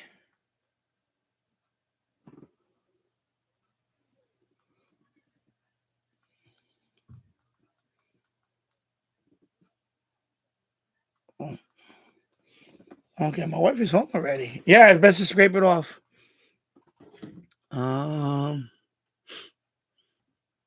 Yeah.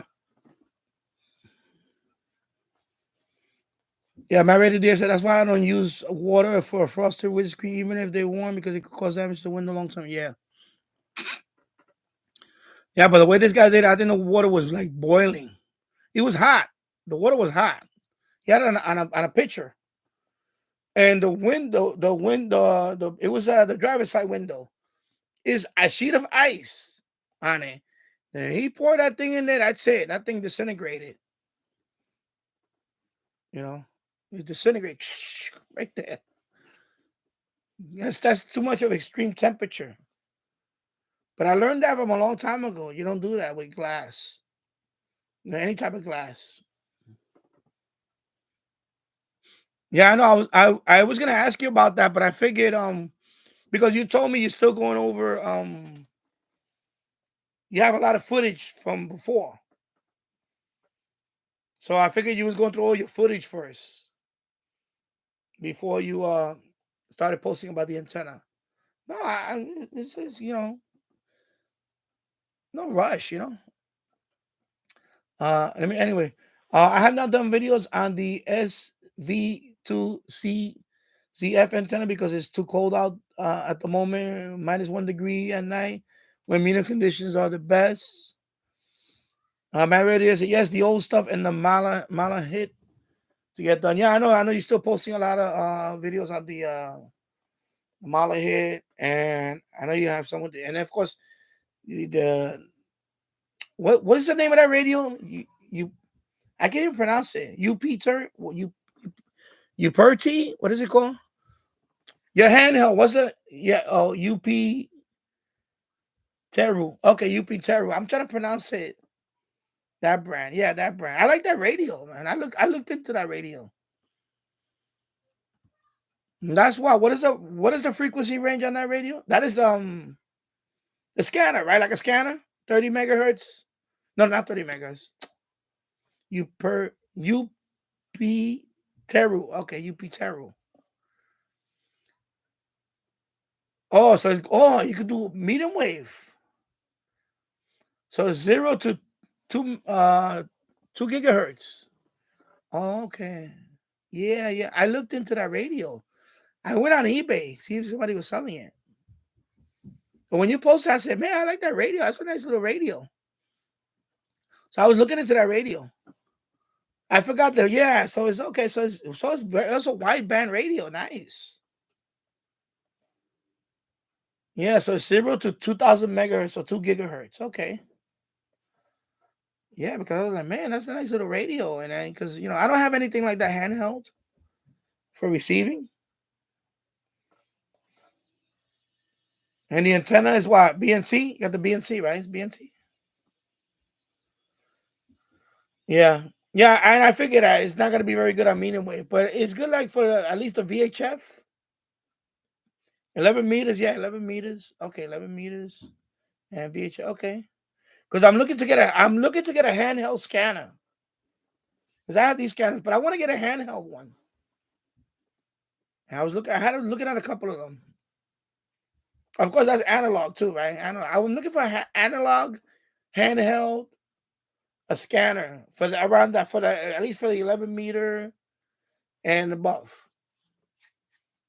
You know, so that one, so you got FM on it. You could do the, of course, you got the weather band. Yeah, so that's good.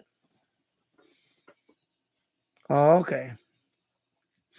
Am I ready? I said yes, but medium wave is not very good. It was meant more for from 11 meters and above, especially VHF and UHF. Also lacks bandwidth filters, so also always wide. Okay, yeah, a lot of those radios are like that. They don't have a lot of different bandwidth filters. Radio is because that would be a lot more.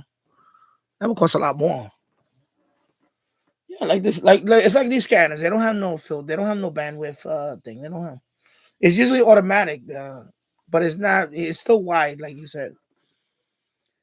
I was going to say it lacks digital mode, but sensitivity is top notch. Okay, yeah, because you picked up those Puerto Rican ham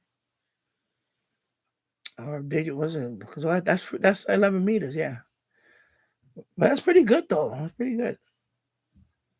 I looked at that radio when I saw you. I saw a couple of videos on it. I said, "Man, let me look at this radio." 'Cause I never heard of the brand.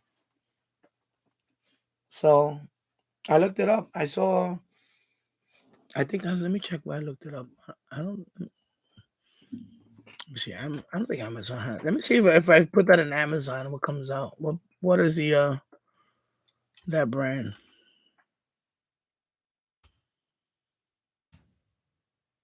Let me see what comes up for that.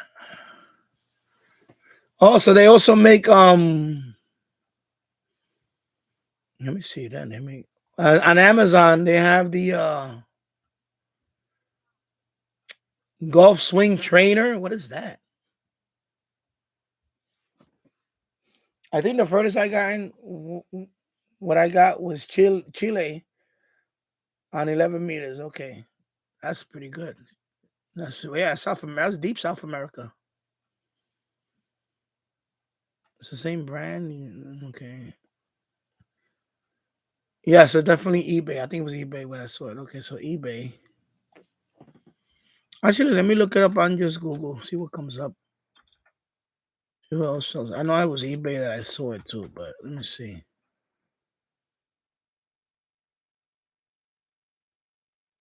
Yeah, eBay. What's the model number you have?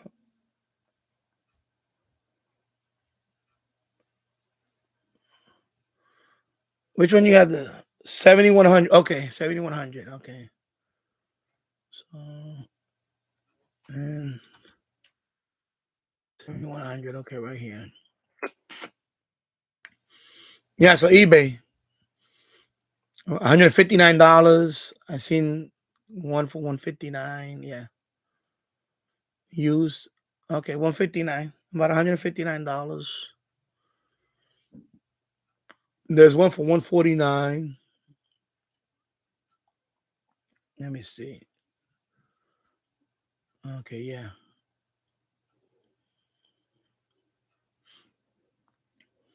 Oh, okay. I was gonna look into that. I'm gonna look into that one. I was looking into it. I'm gonna keep looking. See if I can get one. I'll get it less than that. I don't want to pay 159 for that. But also I'm looking. Even if I don't get that, even if I don't, yeah, I'm looking at the Uniden ones. So but I want to get a handheld. So when I'm outside, I could use that one outside because I don't have no portable scanner at all for handheld. It would be nice to have that.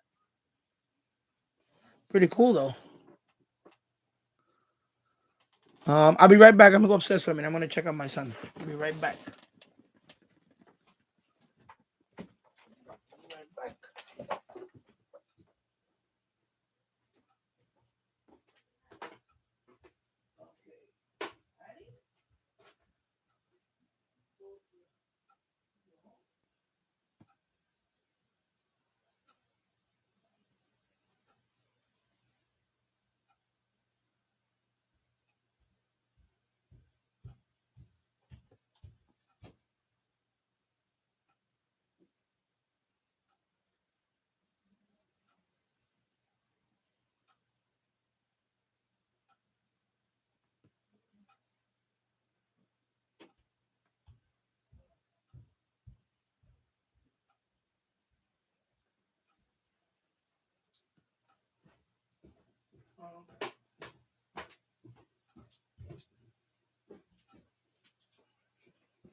All right. He's okay. He's upset with my wife just got home.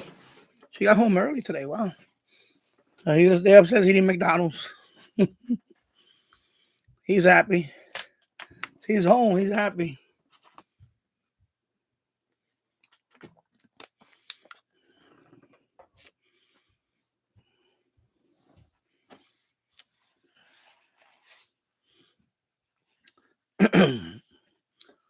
So I'm thinking about doing this. We'll do one live stream this time and do one live stream earlier.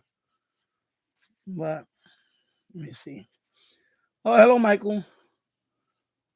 Hello,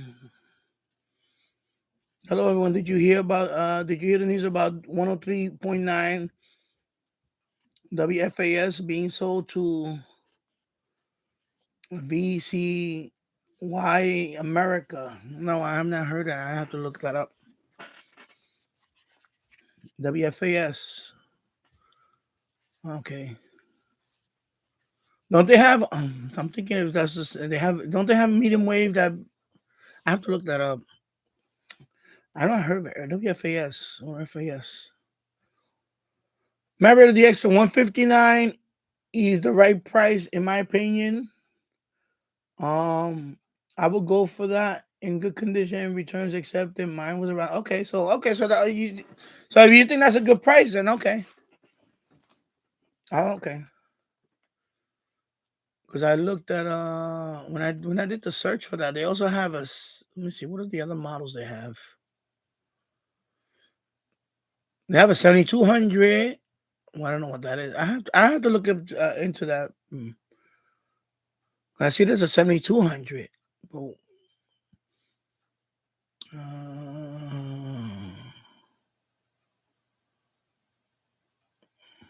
I have to look that up. Oh, okay. VCY is a Christian network submitted to Family Radio. Okay, Family Radio. Okay, now I know what you're talking about.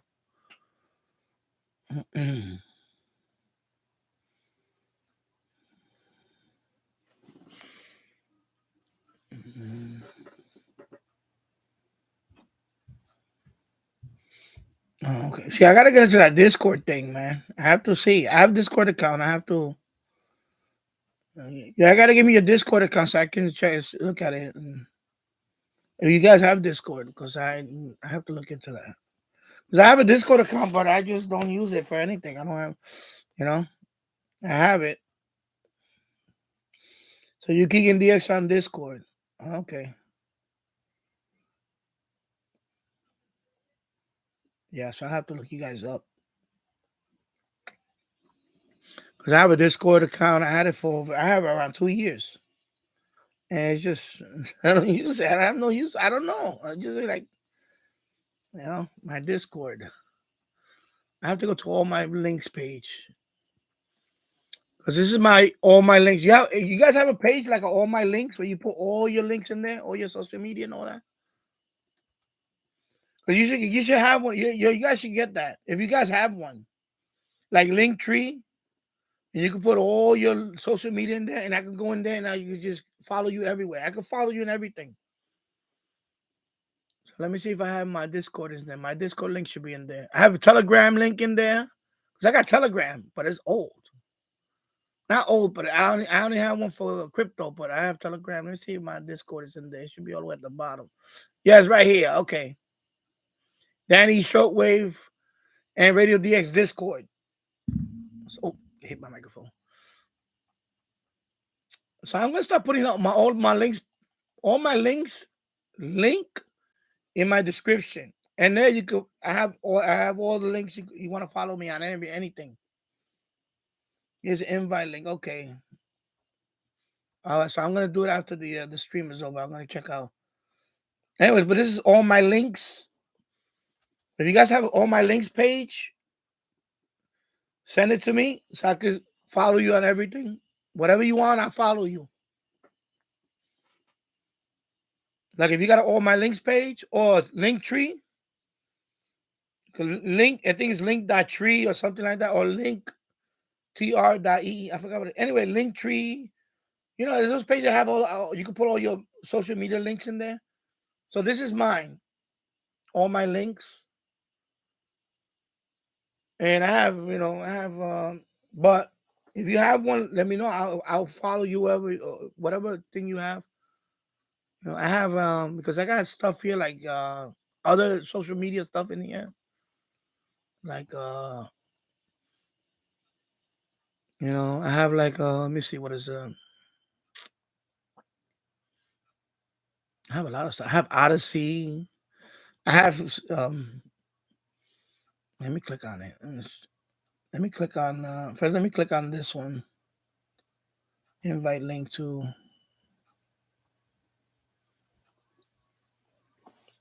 username. I'm gonna call myself Any Radio and Tech.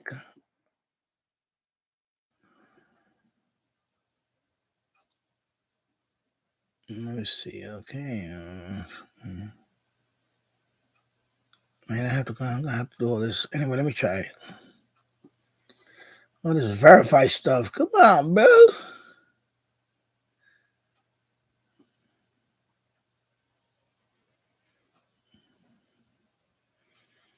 All right, I see now. Okay. Date of birth. Let me put my date of birth. I'm gonna do that for the other one too. Let me see. Yeah, guy, I need to join these things, man. Come on, come on, come on, come on. I'm doing it on the same screen. I'm done. Claim account. Let me see. Claim your account by entering email. Okay. Email's already registered. Oh, okay. Anyways, I have to do this. Okay. Anyway, I see it. Okay, I see it. Okay. Anyway, I'm gonna look into it. Let me look into it. On the replay. I'm gonna fix all that because I have one, and yeah, I got your invite links there, so now I can go there. So you're admin there. Okay, cool. And you're admin there too. Okay, cool. All right, International DX King Group, and I'm kicking DX. Okay, I'm gonna go. I'm gonna go through all the. When I'll do it sometime tonight. I'm gonna go through all of the links and I'll click on them and then because I'm already registered with my email, so I don't know. It's asking me all this stuff because I'm telling you, I'm new. I have I had an account and I just say you know what. But if I see you guys are there, I could go there too, and that's cool.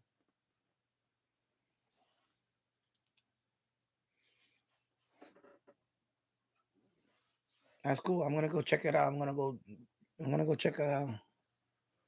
Yes, I have all these accounts. I have Big Shoot. I have Parlor. I have all these accounts here that I just I just got a Mastodon account, Mastodon.social, or it's .radio, whatever it's called. I have that account. I know Bobby's there. You know, so all my links are there. All these links are different stuff that I'm. Yeah, you can also friend me on Discord. Yeah, I'm gonna do all that. I'm gonna set it up. I know somebody mentioned Telegram on Tuesday. It was I think it was Peter. Oh, okay. And I gave you a membership on okay. Go my Discord. Where's my Discord anyway? My Discord is on my Discord link. Hey, it's my Discord link.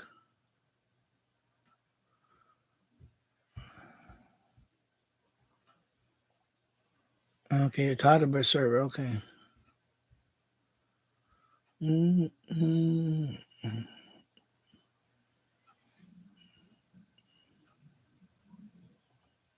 If I click on that, so that's the invite to mine. Okay, it's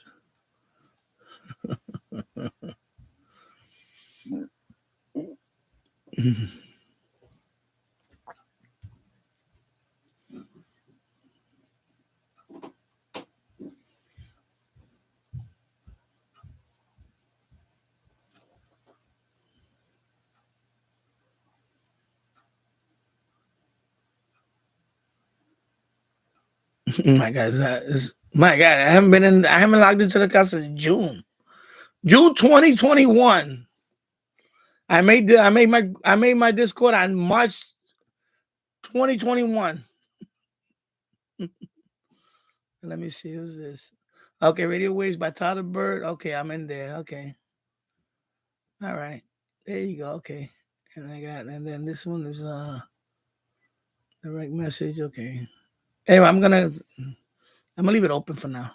Leave it open on this page. Tyler Bird.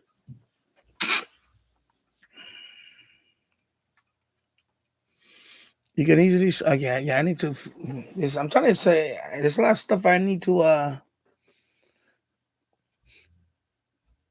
mine my Discord account on June 16, 2020. Okay. Yeah. Yeah, so you've been longer than me. Cause mine is yeah, let me see. Go back to my Danny Shortwave Radio DX. Yeah, March 30th. Oh my god. I'm gonna put the link. I'm gonna put the link right here. Bam. No, I hate the on my link when it does that. Oh man, I don't want that. I don't want that. Well, I'm gonna look into it because I have one, and but I have people saying you should have. Why you gonna have Discord? I say, yeah, I do have. I just don't. But let me. Okay, let me go back over here.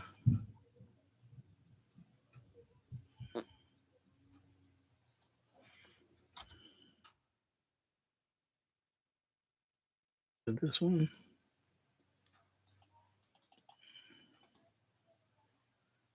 I'm trying to see if this is okay. Let me do it this way.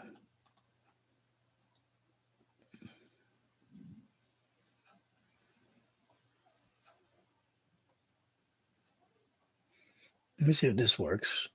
I think it's like this. I can't. It's really, all my links changes my link. Let me see if it's this way. That's Danny Shortwave Radio DX. There you go. Discord invite. Is that the yeah? I guess I need to change that avatar. Looks like I got that picture of the Joker with the camera. You need to change that, man. And Telegram, but a Telegram is I have a crypto, but I'm gonna make one of this one Telegram. So if anybody got Telegram, because somebody asked me about Telegram the other day. I think it was Peter. Okay, it's not working. Okay, all right. So I need to copy. I heard something too. My end. Let's see. There's an unclaimed account. It's my account. How is it?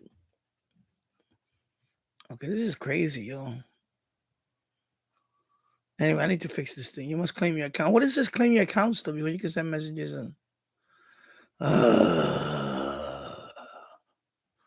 all right. All right.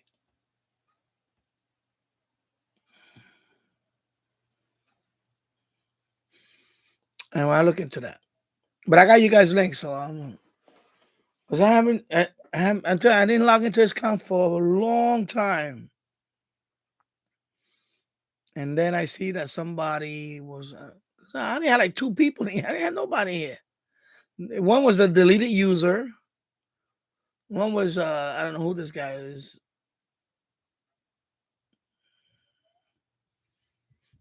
Yeah, that's a long time ago. Okay, I see my ready DX right there. Oh, he's in there. Yeah, he joined. Yeah, okay. I found you. Okay, so yeah. So either way, I guess.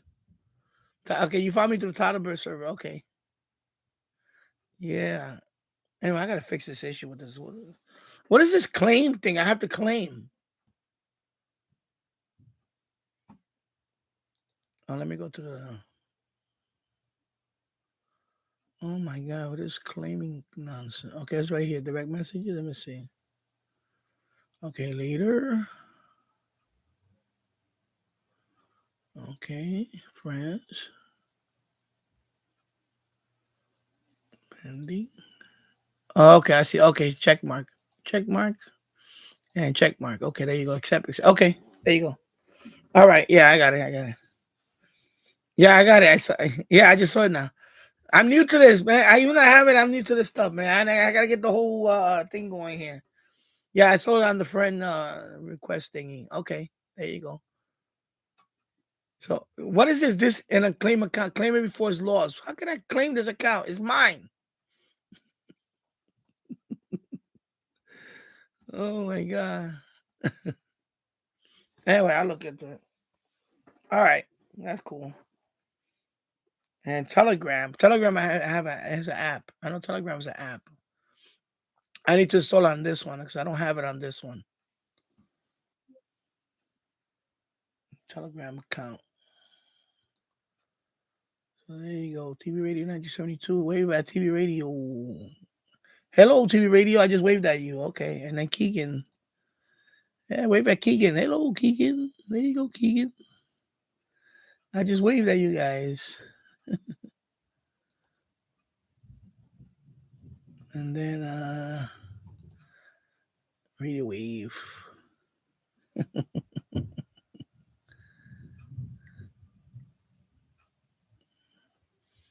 Yeah, I see. I'm going to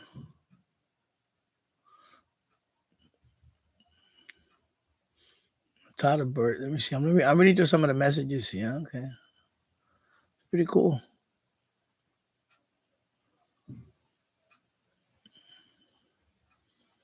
Remind me of Reddit. It remind me of Reddit somewhat, but it remind me of Telegram a little bit too. But Telegram. Oh, Brian is there too. Okay, Brian. Brian, the autistic DXer Georgia. Okay, that's this guy I know from Dalton. Brian. Okay, Brian. Yeah. Brian is there. Okay. East NorCal. Okay.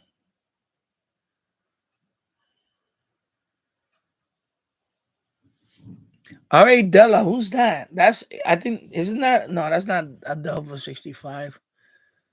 I remember our Delva 65 had a YouTube channel, but he deleted his channel. But then I found him on Odyssey. He used to be on Jill's chat a lot. Let me go to Odyssey. He lived in the Bronx, but one day he just disappeared, and I don't know. I'm hoping he's okay. Uh,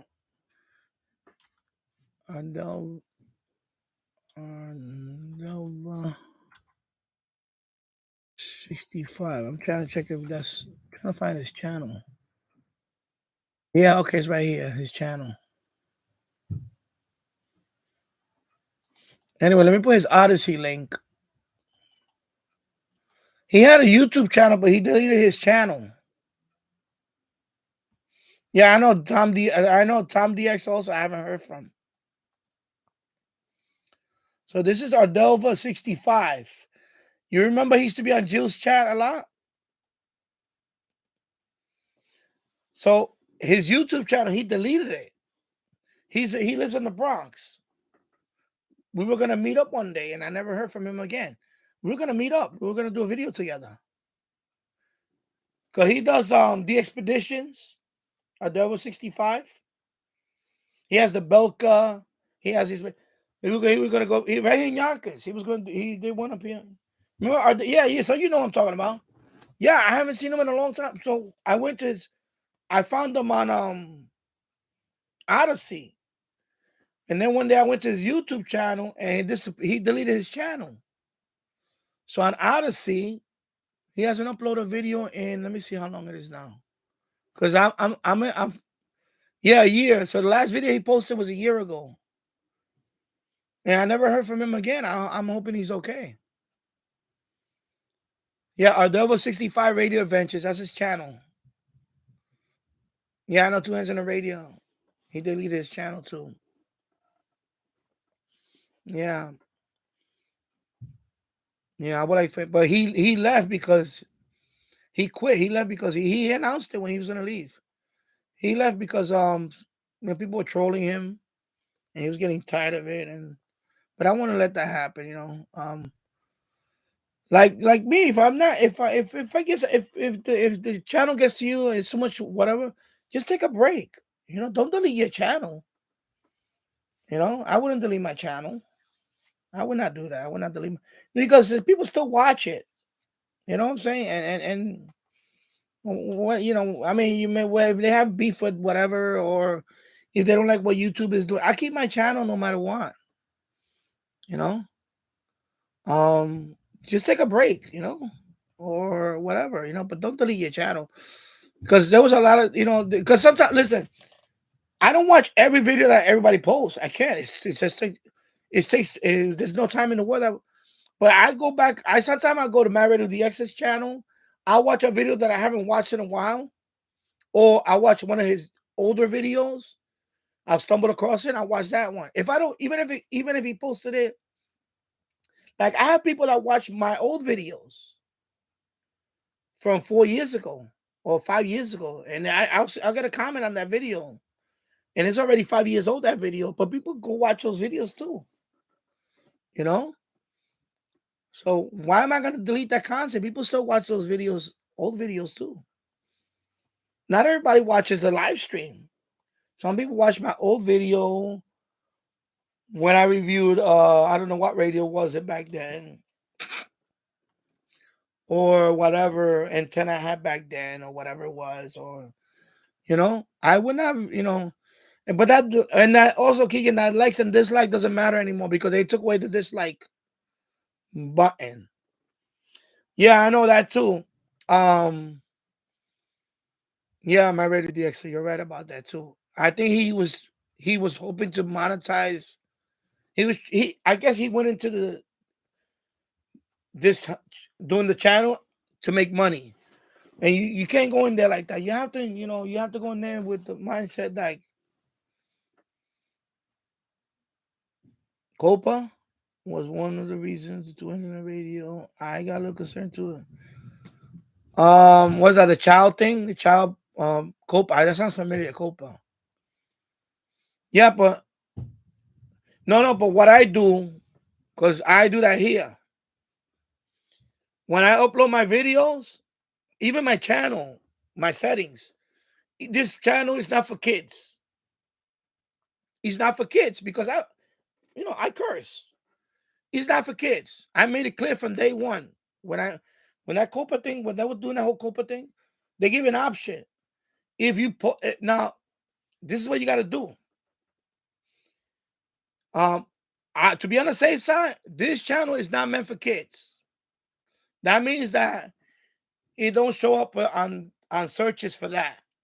Like it's not rated for everybody to see it. This channel is rated for 18 and above. That's the it's a setting. When you upload a video, mine is default already, 18 and above. Mine is not for YouTube kids. Is that because I don't want it to be that way because I curse. I'm sorry, I curse, and that's it. Now, if you upload videos for you to make it for YouTube kids and you curse, you could get hit with a strike. So I from the get go, my videos are not for kids. That's it. Even if you don't curse, it don't matter. It could be because it happened on TikTok the other day with a guy that I follow. My all my videos, even if I don't curse, they're still not for kids. By default, I put them not for kids because I don't want my comment. Anybody can comment that too. Because when you post a video for kids, you can't comment. I think YouTube Kids, there's no commenting no more. They did away with all that commenting stuff by default. I think by default is no comments. No comments allowed now. But if you post a video that's for kids and you allow comments and somebody comments something that is not for kids, you could still get hit with a strike. So yeah, they're getting better with the spammer. But my thing from the get go, my channel is not for kids. That's it. Now, if a 14-year-old comes onto my channel and they want to watch it, that's fine. But I'm not gonna make my video available for kids. That means YouTube kids. So, like, if any kid has a YouTube kid account, they're not gonna be able to see this channel. He's not gonna show up on their search. That's what I did with my channel. He's not for kids. Period. By default, on my setting, on my channel setting, it's not for kids. That means any video that I post here or live stream is not for kids. That's it. That's how I got rid of that. Because I don't want to interpret it as it might be for kids, and then either I F bomb or we talk about a topic that's not kid, whatever, or somebody puts a comment that's you see the spam that I get, right? The dating stuff. I haven't got it today, but I get it once in a while. I got it last week. I think I got it the week before. That stuff you could get hit with that just with the spam. Just if people, excuse me, people spam on your comment about adult stuff, you could get hit with a strike. You could get hit with a strike on that if you make your channel for kids or something like that. I mean, I put right off the bat, no, this is not for kid. Boom, boom, that's it. So yeah, no. If he left because of that, then he made a mistake. People are concerned about that, but but my thing is, I don't. I'm not catering. This channel's not catering for kids. I'm sorry. Now, of course, there's kids out there that watch this channel. I got a couple of the 16 years old that watch the channel, and that's fine. But they're 16 years old. They're not 10 years old. There's a big difference between a 10-year-old watching this channel and a 16-year-old or 17-year-old. But if they watch it because they know how to get to my channel, he's not going to be on a kid-friendly search. No, my channel is not that way. My channel is, all my content is 18 years or above. That's it. No exception. None of my videos are kid-friendly. No, they're all 18 and above. That's it. Because I eliminated that possibility of, because I read up on all that COPA stuff. They say the best thing to do is make all your content not available for kids. That's it. And you avoid that. I never had an issue. I curse. I curse. I curse. And I never had an issue with that. Because my videos are for adult 18 and up. That's it. They're not for kids. But if you put for kids and then you post something that's not for kids, that's when you get in trouble. Now, what happens is it's a double-edged sword. You lose that side of traffic. I mean, not side of, you lose those users. That could be kids. You're losing a user base because they're not gonna find you on the search. They're not gonna find me on the search. On the kid YouTubes, they're not gonna find me. Because my content is for 18 above. Even my gaming site, Metro Gaming, I put it for 18 and up. I don't put, even those games, again, retro gaming is mostly adult anyway. Adult, older people that play older games. And again, that's what I do because I don't want to interpret it. Because I play games. I cursed on live stream. I curse playing games too. But I don't want that one possibility of my channel is gonna get in trouble because of something, because I posted this to be kid friendly. No. So that's the thing you have to do. And I think what happened with Two Hands in the Radio, if that was the case for him, then he made a big mistake. He should have just made his videos available for, like I do. My videos are only for 18 and above. That's it. There's no exception. My whole library is 18 and above. Even if it's no cursing, no nothing, I don't want it to wind up on searches. with children content. They're not. That means that if they come in on their own, it's because they know about my channel, and that's it. It's not because because you eliminate the search. That's what you do. I think the search and a couple other things because they have a YouTube Kids app only. So, for example, that app, YouTube Kids app, none of my videos are going to be in that search because I elected not to be a part of that part of YouTube. So that's what I think. That's what happened with him. If he's trying to, yeah, you're gonna get a bigger audience, but you're gonna run the risk of getting flagged or not flagged. What's the word? Strike because you posted something that could be considered, not good for underage. So I removed that possibility. I made it clear. My channel is in the channel setting, 18 and up. In the every video that I post, I look at it before I make that video public. I look at it and I say, "Is it 18 plus? Okay, make it public." Now I make it public. Same thing with this live stream. Is it for kids? Is it no? Not for kids. Oop, it's not for kids. And that's it. And you avoid that. You avoid that whole messy legalese. And they tell you, and when you read it, it tells you if you pick for kids and you don't post something that's kid appropriate, we're gonna hit you with a hammer. Not in those words, but that's what happens. Yeah, you could get a bigger audience, but you're gonna run the risk of getting what? Somebody you're gonna get hit. You're gonna get hit with something. So I avoid that. I just put nope. Mine's kid. No, I mean 18 up, 18 up content. That's it. You have the choice. Every time you upload a video, it's right there. Is it for 18 plus? Not for kids. Or is it kid for no, it's not for kids. Yeah, I'm sorry I went on a tirade about that, but I wanted to make that clear because I know I think you was the one that brought it up last time about the Copa, but that was his mistake. That was his mistake.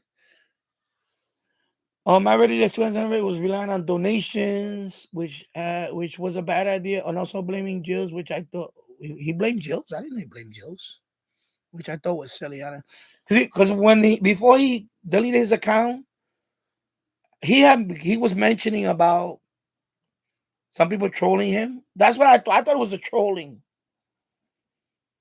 And that's what I thought. But then I remember, I guess it was you, Michael, that brought it up last time, or somebody else brought it up about the Copa, that he was concerned about that. I'm not concerned. I wasn't concerned about that because I know. Because I ran websites for a long time. I've been running websites since the 90s, since the mid 90s. And Copa, when you told me about Copa, I'm trying to remember if it was just the Copa that was for general websites. So yeah, so there's some websites that, basically it has to deal with children protection. So either you have to warn them that, yeah, I don't remember that part about blaming, but I know Joe's had brought it up about the monetized thing that because when Two Hands on the Radio started his channel, there was a point where I had more subscribers than him, and then he blew by me. I think there was one time where I had like 500 subscribers. I think he had like 400 or something. And then I remember me having 700. He had like 600. And then one day, I remember it was like a matter of weeks. He went to 1,000 subscribers, 2,000. He had about 4,000 subscribers before he finally killed his channel. I think he wound up with like 4,000 or something subscribers. I forgot what it was, the number. He had a big following after a couple of years. He blew up. His channel went like shoom. But I guess he thought, because remember, I said it last week, you could have 1,000 subscribers. But if you don't have 4,000 viewing hours, you're not gonna get monetized. And when I got monetized, people think that you make a lot of money when you do, you don't make that much money. if you want to make serious money on YouTube, you have to get a lot of views. A lot. I'm talking about millions of views on your channel. Like, like when I post a video,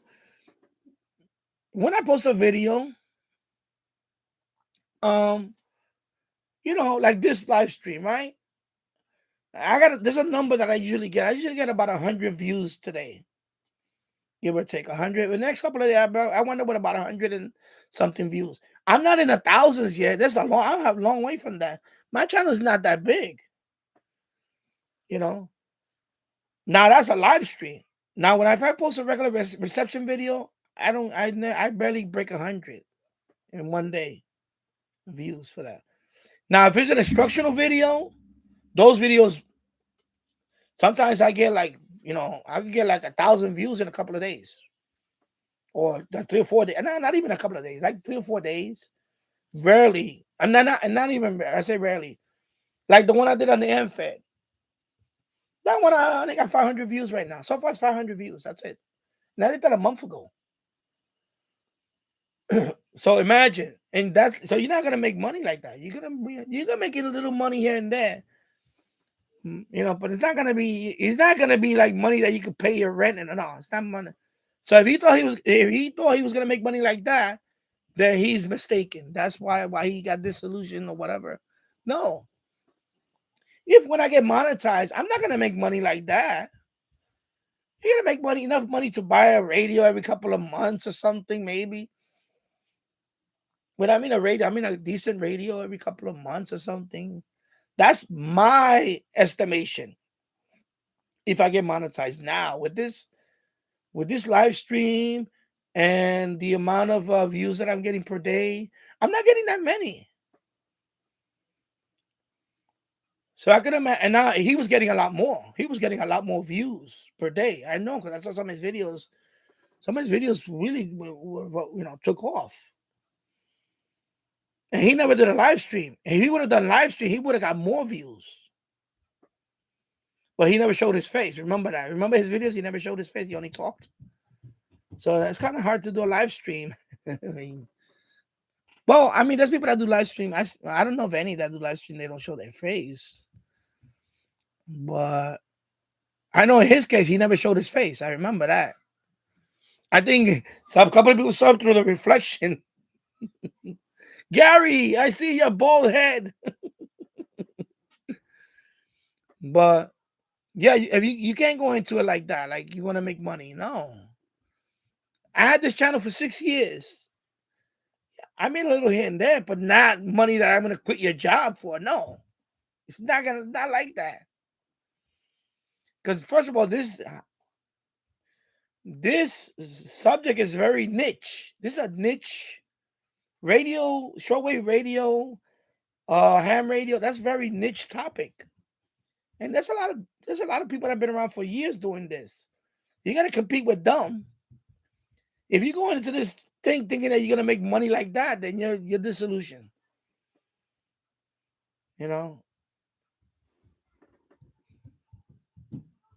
Yeah.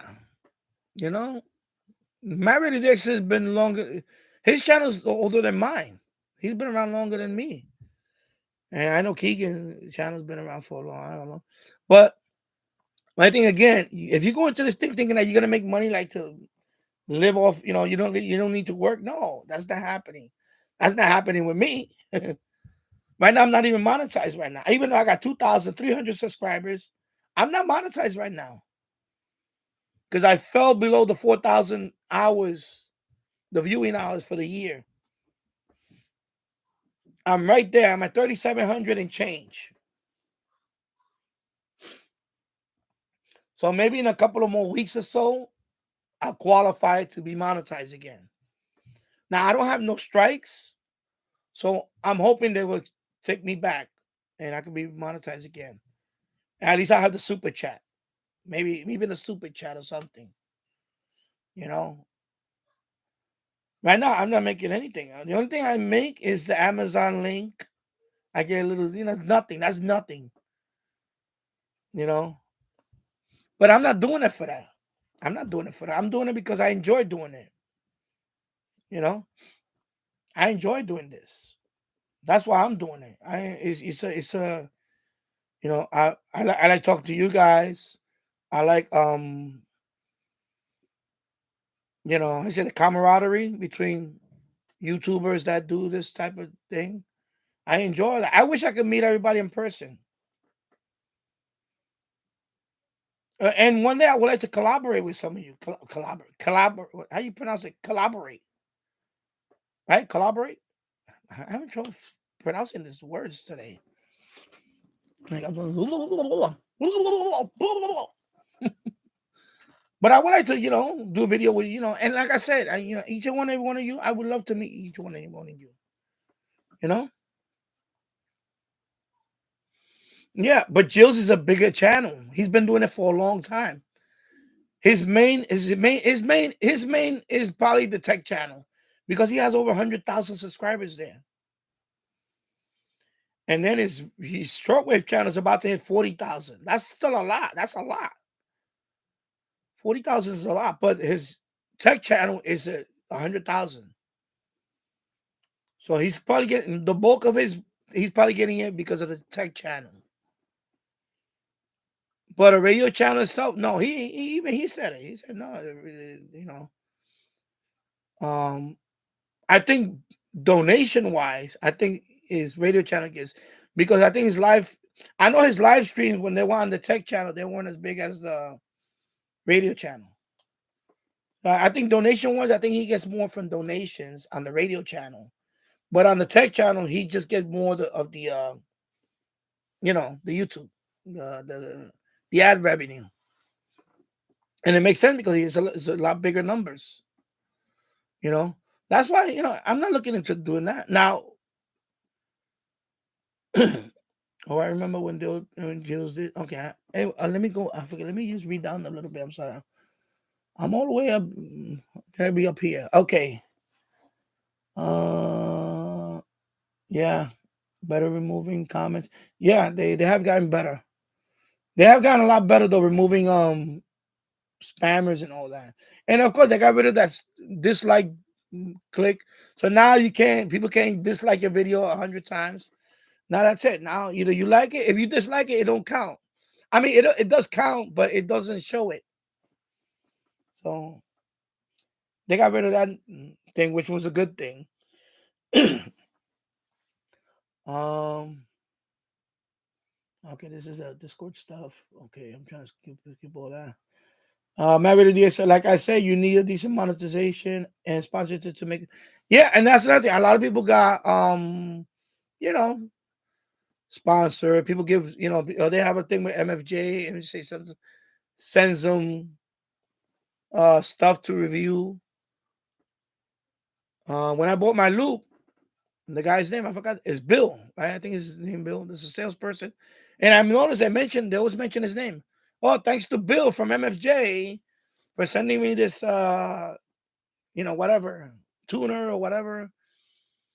So yeah, first of all, I'm not there yet, and I don't know if I want to do that because I want to make my channel to where you can come in here, and when I say something is I don't want to be known as I don't want to say a sellout because I'm not.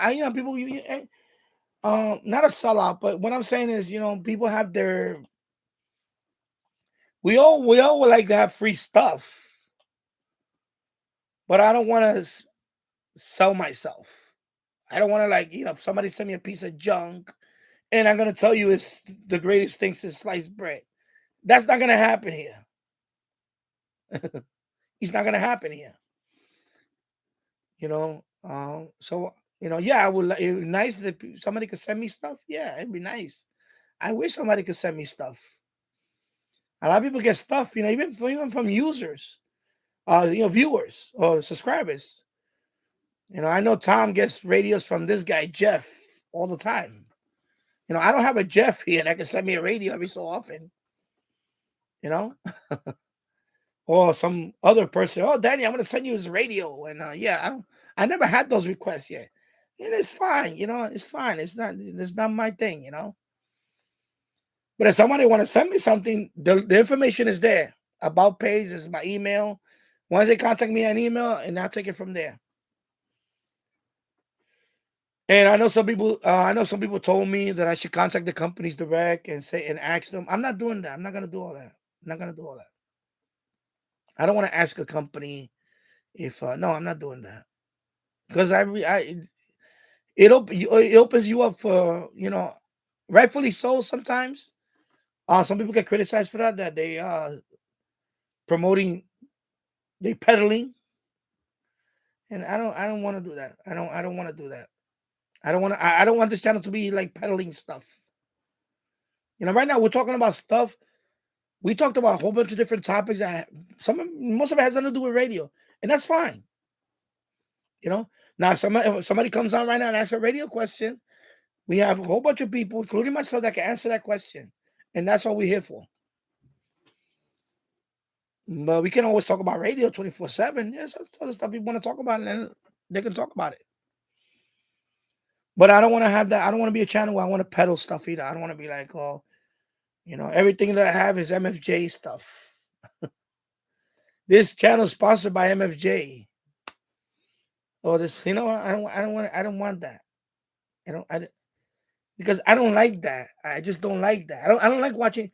I don't enjoy watching channels like that. When I watch a channel that they're sponsored by that, I'm already thinking, okay, he's too biased. He's too biased already. I'm not gonna believe him. Like I watched Dave Castler. I watched some of his videos, but lately I can't watch his videos anymore because he's gotten to that point. It's gotten to that point where it's like everything is sponsored by MFJ with him. Everything's MFJ with him. So that's the bias is already there. Like, okay, he's not gonna speak bad about this MFJ antenna. And by the way, why doesn't he review the MLA 30? I mean, seriously, Dave Castler, if you out there, and you're watching it, which I know he's not watching this, but somebody could relate to it. He reviews all these antennas. Why don't he review the MLA 30? It's not like it's been. It's not. It's you know what I'm saying. It's been around for a few years already. Every YouTuber like that, like the tech guy, that guy, what's his name? What's the tech? A bunch of YouTubers already reviewed the MLA 30. He's like the only guy that hasn't reviewed the MLA 30. I said, why? Because you don't want to offend MFJ? You see, this is what I'm talking about. Right? I'm trying to keep it real here. I have an MFJ antenna, but I also have the MLA 30. You know? So Keegan DX, sir, I remember when Jills did a Zoom meeting with familiar names in the chat in March. Oh, I missed that then. I didn't know that. I didn't see that. Because that this past March. Oh yeah, I was still I wasn't even active on YouTube for a while because my voice. So I didn't even go on the chats. Man, but then again, see that time I wouldn't see now if he does it again, I will join. I will go on now. I will do like I will dial in or whatever. I'll be up on the screen and talking to him and all. I would do that now. Now I would do that because now I'm live streaming and all that.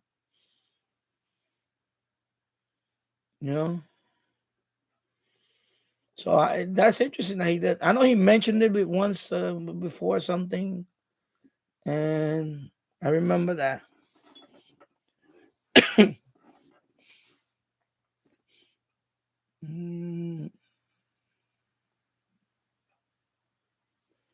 Yeah. Bobby's still lurking. Okay. And thank you, Bobby. Yeah. Michael, TV Radio 1972. I found the SX data, D808 on Amazon for $96. Cheaper than on eBay. I couldn't pass up for the price. The fast shipping was oh, you don't own that radio, right? You just bought it? Oh, you're gonna like that. Okay, that's right. You don't. Oh yeah. Oh, anyway, you're gonna love that radio now. Yeah, you're gonna love that. Yeah, that's a good price. That's a good price. 96. Yeah, that's a good price. Yeah, that's a good, because when I bought it, it was around. That's when it first came out. Like it was already a month out. I got mine for like on AliExpress. I got mine, and I got it with a coupon code and everything. I got it down to $69 or something. I forgot what it was. A steal. And I know the regular price on that rate is like 120 something. So that's a good price. $96. That's a good price. That's a good price. Because it's you have the PL 660, right? Because that's the radio that I have. And when I bought that radio, the PL 660 started collecting dust. It took over. Yeah, no, it's a good. That's a good price. $96. Yeah, that's a good. You're gonna let that radio now. That radio is gonna take over your PL 660. I mean, yeah, I use one, but that's my go-to radio. The D808. That is my go-to radio. SSB portable. Yeah, that's my go-to radio. I thought you had that radio. Oh, I didn't know you didn't have. Oh, yeah. So now we're gonna see a whole bunch of videos with that radio now. DX. Yeah. Yeah, I'm telling you, so I like that radio. I love my D808. I take that radio with me everywhere. When I travel, that's my go-to radio. I take that one. I take the Radio Wow because it's smaller. I take the Radio Wow R108. I take the D808, and I take the Sony, the ICF 2002. I still take the Sony, and of course I take this one too, the CC Pocket, because that's the only weather portable that I have now. It has weather. My other radio, I gave it to my brother a long time ago. There is a red one, the Midland. I gave that one away a long time ago. I love that radio too, the Midland. But this is my weather radio, my portable right here. And of course, now my handhelds. But when I travel, that's the ones I take. And of course, my SDR. My SDR. I thought you had the 660, 606. Yeah, I know you have the Eton executive. Man, Ready DX, I see a lot with tech channels that review computer stuff. I don't take any notice. Yeah. Yeah, I know, because originally I don't not originally, but there was a time that I thought about incorporating tech in this channel, but I didn't want to do that because I like to keep this. Even though I think if I had tech in this channel, I think number wise it would go up a lot more. But then it would be too much confusion if I do a live stream here. Is it gonna be tech related? Is it gonna be radio? Is it gonna be and so I just launched my tech channel. Well, it has been out for a while, but I just posted my first video last week on that channel, my tech channel.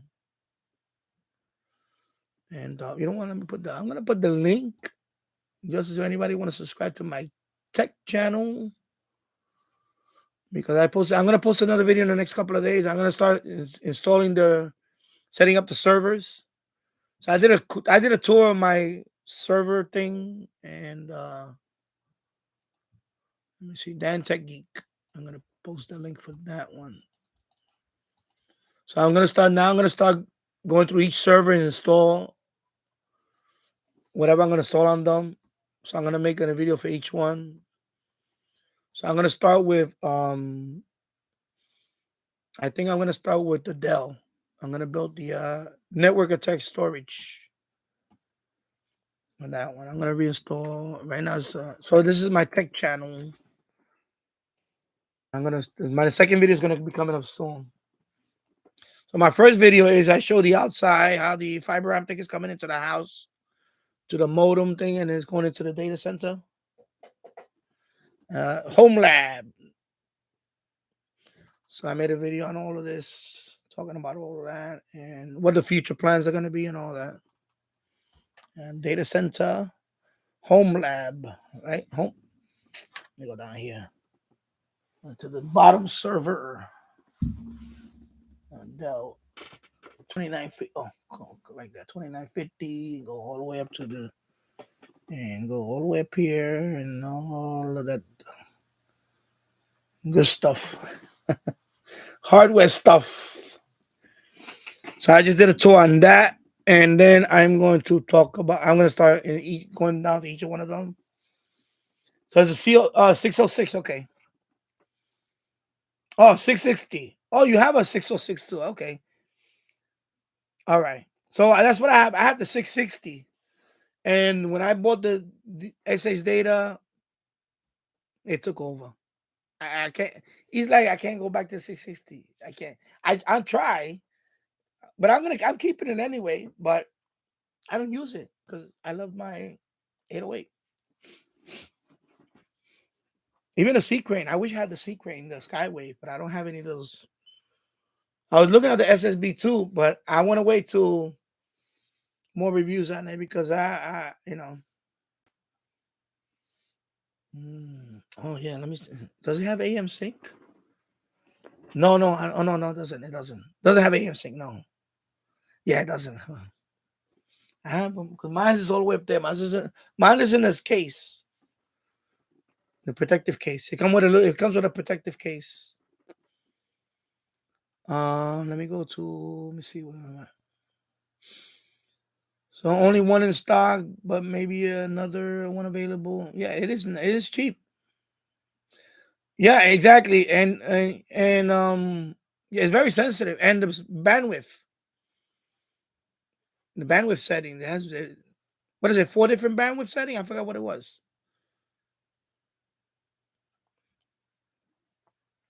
6. Oh yeah, yeah, 6. It's that is. I'm telling you, the radio is no joke because you got bandwidth setting and that was one of the last videos that Two Hands on the Radio made when he made a great review on that radio. He was one of the first ones to get his hands on that radio. The theater. He made a nice review video on it. It was like two videos. He broke it down.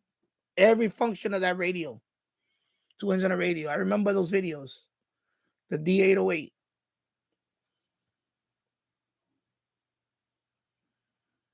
Yeah. But for me, I didn't use the AM sync that much on the 660 because the D808 man, like my radio DX, I never had to. It was it's very sensitive. I picked up, man. It is a very sensitive radio. I mean, you could do a comparison on it, comparison video on it, but I noticed it right away. And man, when I started using the D808, I said, man, I can't use that because the 660 is not that. From what I was told, he's not that great on medium wave. He's good on, he's okay on medium wave. I heard it was good. Excuse me. The D808 is great on medium wave. He's that much better on medium wave. Much better on medium wave. So the AM sync it was never an issue for me.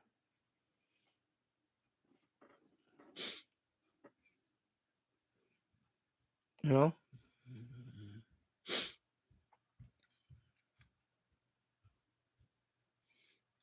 Let me see. Going down to Keegan DS. I take the Eton Grunt Dig Edition. And in the car sometimes. Okay. And Keegan also has a Secret CC Skywave SSB and the Sanji HDR 1.4. Okay. And Michael said he has a 606.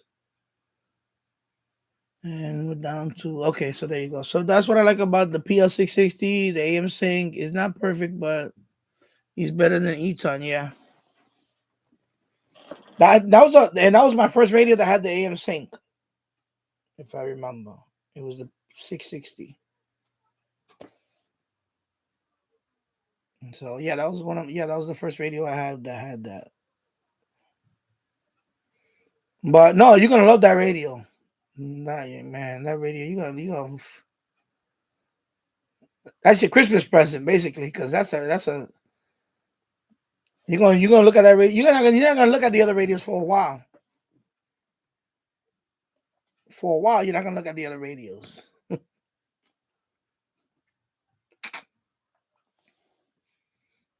But this SSB, the Secret Skyway SSB2, I'm very interested in that radio. But Jill's brought up a good point because he has these, like you, he has a SSB and it's a speaker. I get the biggest complaint with the SSB is the speaker, right? And it's actually almost the same speaker as this one. This is the pocket, of course, but the speaker I heard is just a small. It's not that good. I heard that the speaker is not the best. It's not the so I that kind of threw me off. Like, man, I don't. If it sounds like that, I don't know. Plus, I agree with Jill's. These are overpriced. All of these radios are overpriced. C Crane is overpriced. It's just that's why I have this one and I have the EP. I bought them both from eBay. This, of course, I think this one I pay. I forgot what it was, $50, $54. Because this thing is not cheap. I think I want to pay like $50 for this. It might have been. I don't remember. I don't remember. I think I know. It was a good deal. I like the radio, but of course, the audio. And I know you guys have the. I think I know. TV Radio has the. Is it a Sangean one that's like this? There's another one that you have. Yeah, I know you have a couple of them. The little tiny little. So, and then of course, but that radio, the EP, is a great. That's a great radio for Z Crane, for medium wave. That's a great radio. You know, but yeah. So you have the Sangean DT 400W. Okay, so it's like one of these type, right? Like a little tiny, the small portable. And I was tempted to buy those, but I stopped buying them. I just couldn't keep buying radios all the time. Now, of course, if I do get monetized, I'll use some of that money and I'll probably get a because I like the. Actually, you show one of them. I think one is like orange. I know Tyler has all of them.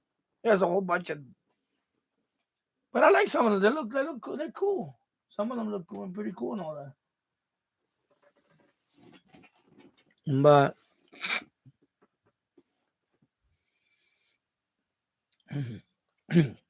Keegan DX, I also have the E-Time Grundig Field Edition Field BT feature on most of my videos on YouTube. Yeah. Excuse me.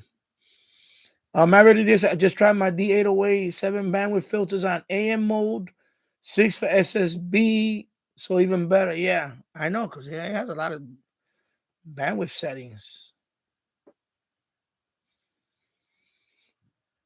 T Radio 1972 Secret is a bit overpriced, and I have the Sanjay D 400W.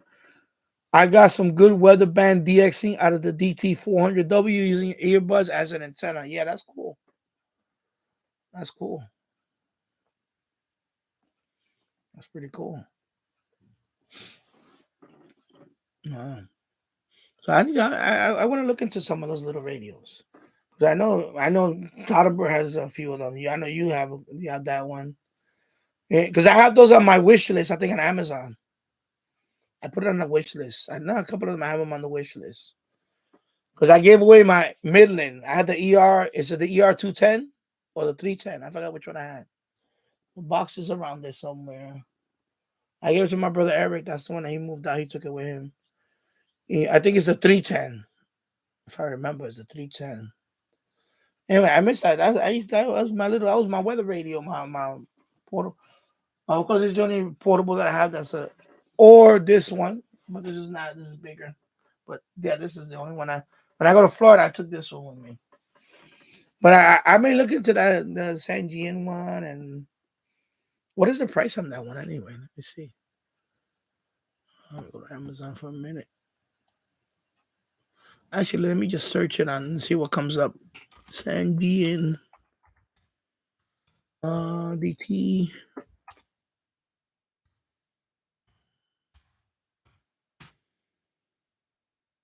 Oh, it's $50. Okay, 50 is Amazon's 52.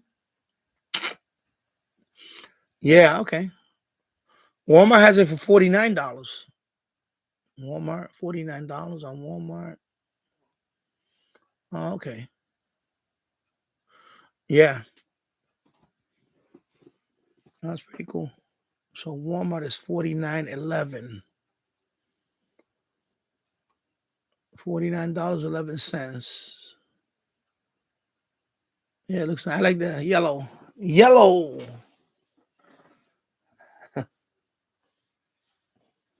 Yellow weather radio.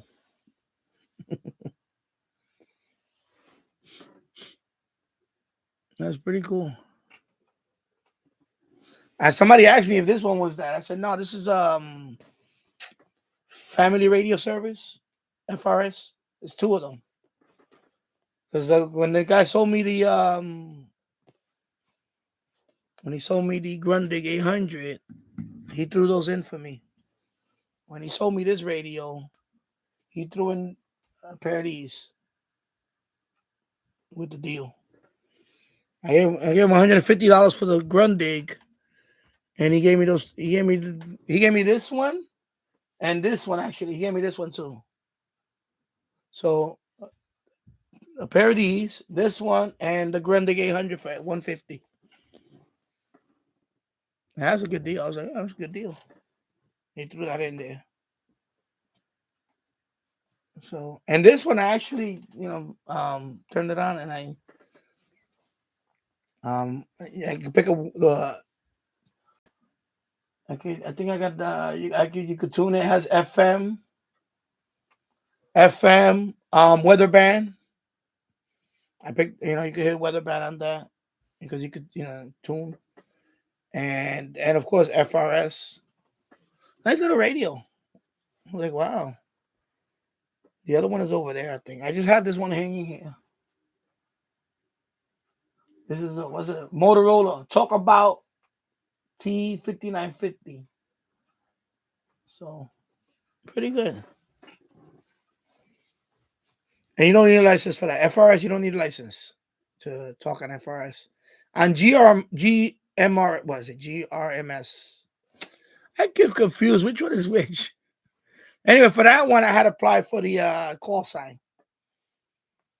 Of course, I paid too much. I paid $70 2 years ago. Now it's $35 for the GMRS. Yeah, it's G. Yeah, General Mobile. Yeah, right. GM. I keep saying it the other way.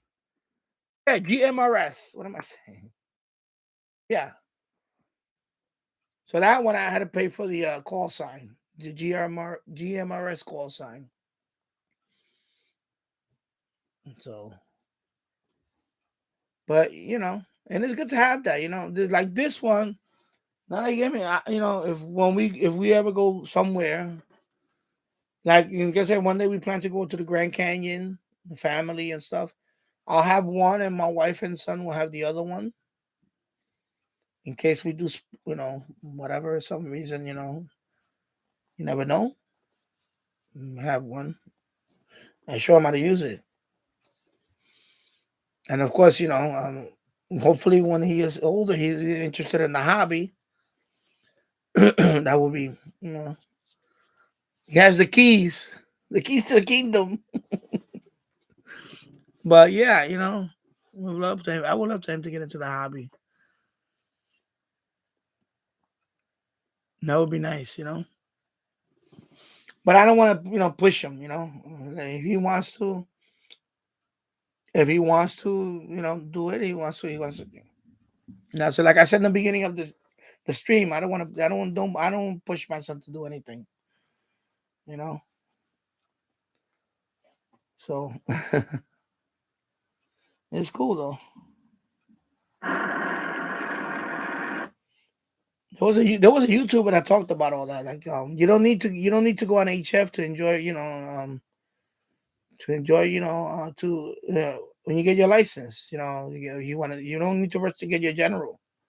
I got my tech license, and I want to get my general, but I'm gonna take my time a little bit because I want to enjoy the I bought the tuner for this one for the Yaesu, and of course I'm gonna do a Christmas show, I think, because I want to reveal a couple of things. or one thing, maybe a couple of things. I don't know. So either I do a Christmas show or a Christmas Eve show. I don't know which one yet. I have to see what but I'm gonna do a Christmas show. You know, and it might be a special appearance for somebody. Somebody's gonna come down the chimney and say, "Here you go. This is for your family. Here you go." Is I know Jules does that. He puts on the, the beard. It looks all falling apart. I know Jules did the Santa thing a few times. A couple of Christmases, he did the Santa thing. Yeah, but I'm gonna look into doing either a Christmas or Santa Claus with a new icon. Yeah, I wish, but because I'm gonna set a hard date on the I'm gonna set a hard date on the general exam. It's gonna have to be in January. I'm just gonna set a hard date on it, and that's it, and just take the test. I'll study for it, and then I'll just take it. And so, I got the auto tuner app, but the problem is right now it's cold. Now it's getting cold, and I'm still rearranging stuff because I want to wait till after Christmas because something else might arrive before I finalize my setup. So, like Santa Claus with a new icon, yeah. Keegan DX, I remember just having a Santa hat. Yeah. No, I know a couple of times he had the Santa thing on. But the beard was funny because the beard was falling off his face. And it looked like it was falling apart, the beard itself. It looked like old and scraggly. That's what cracked me up. And that thing, I can imagine that thing itching your face. Yeah, the thing. So I don't know. I'm gonna look into. I'm gonna do one. I'm gonna do one or the other, either Christmas Eve or Christmas Day, because it's gonna be a surprise. Somebody wants to surprise me with something, so I'm gonna unveil it, whatever it is,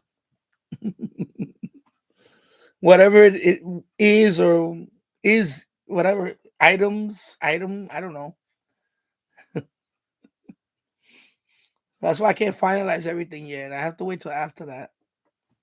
I gotta wait. Gotta wait like everybody else.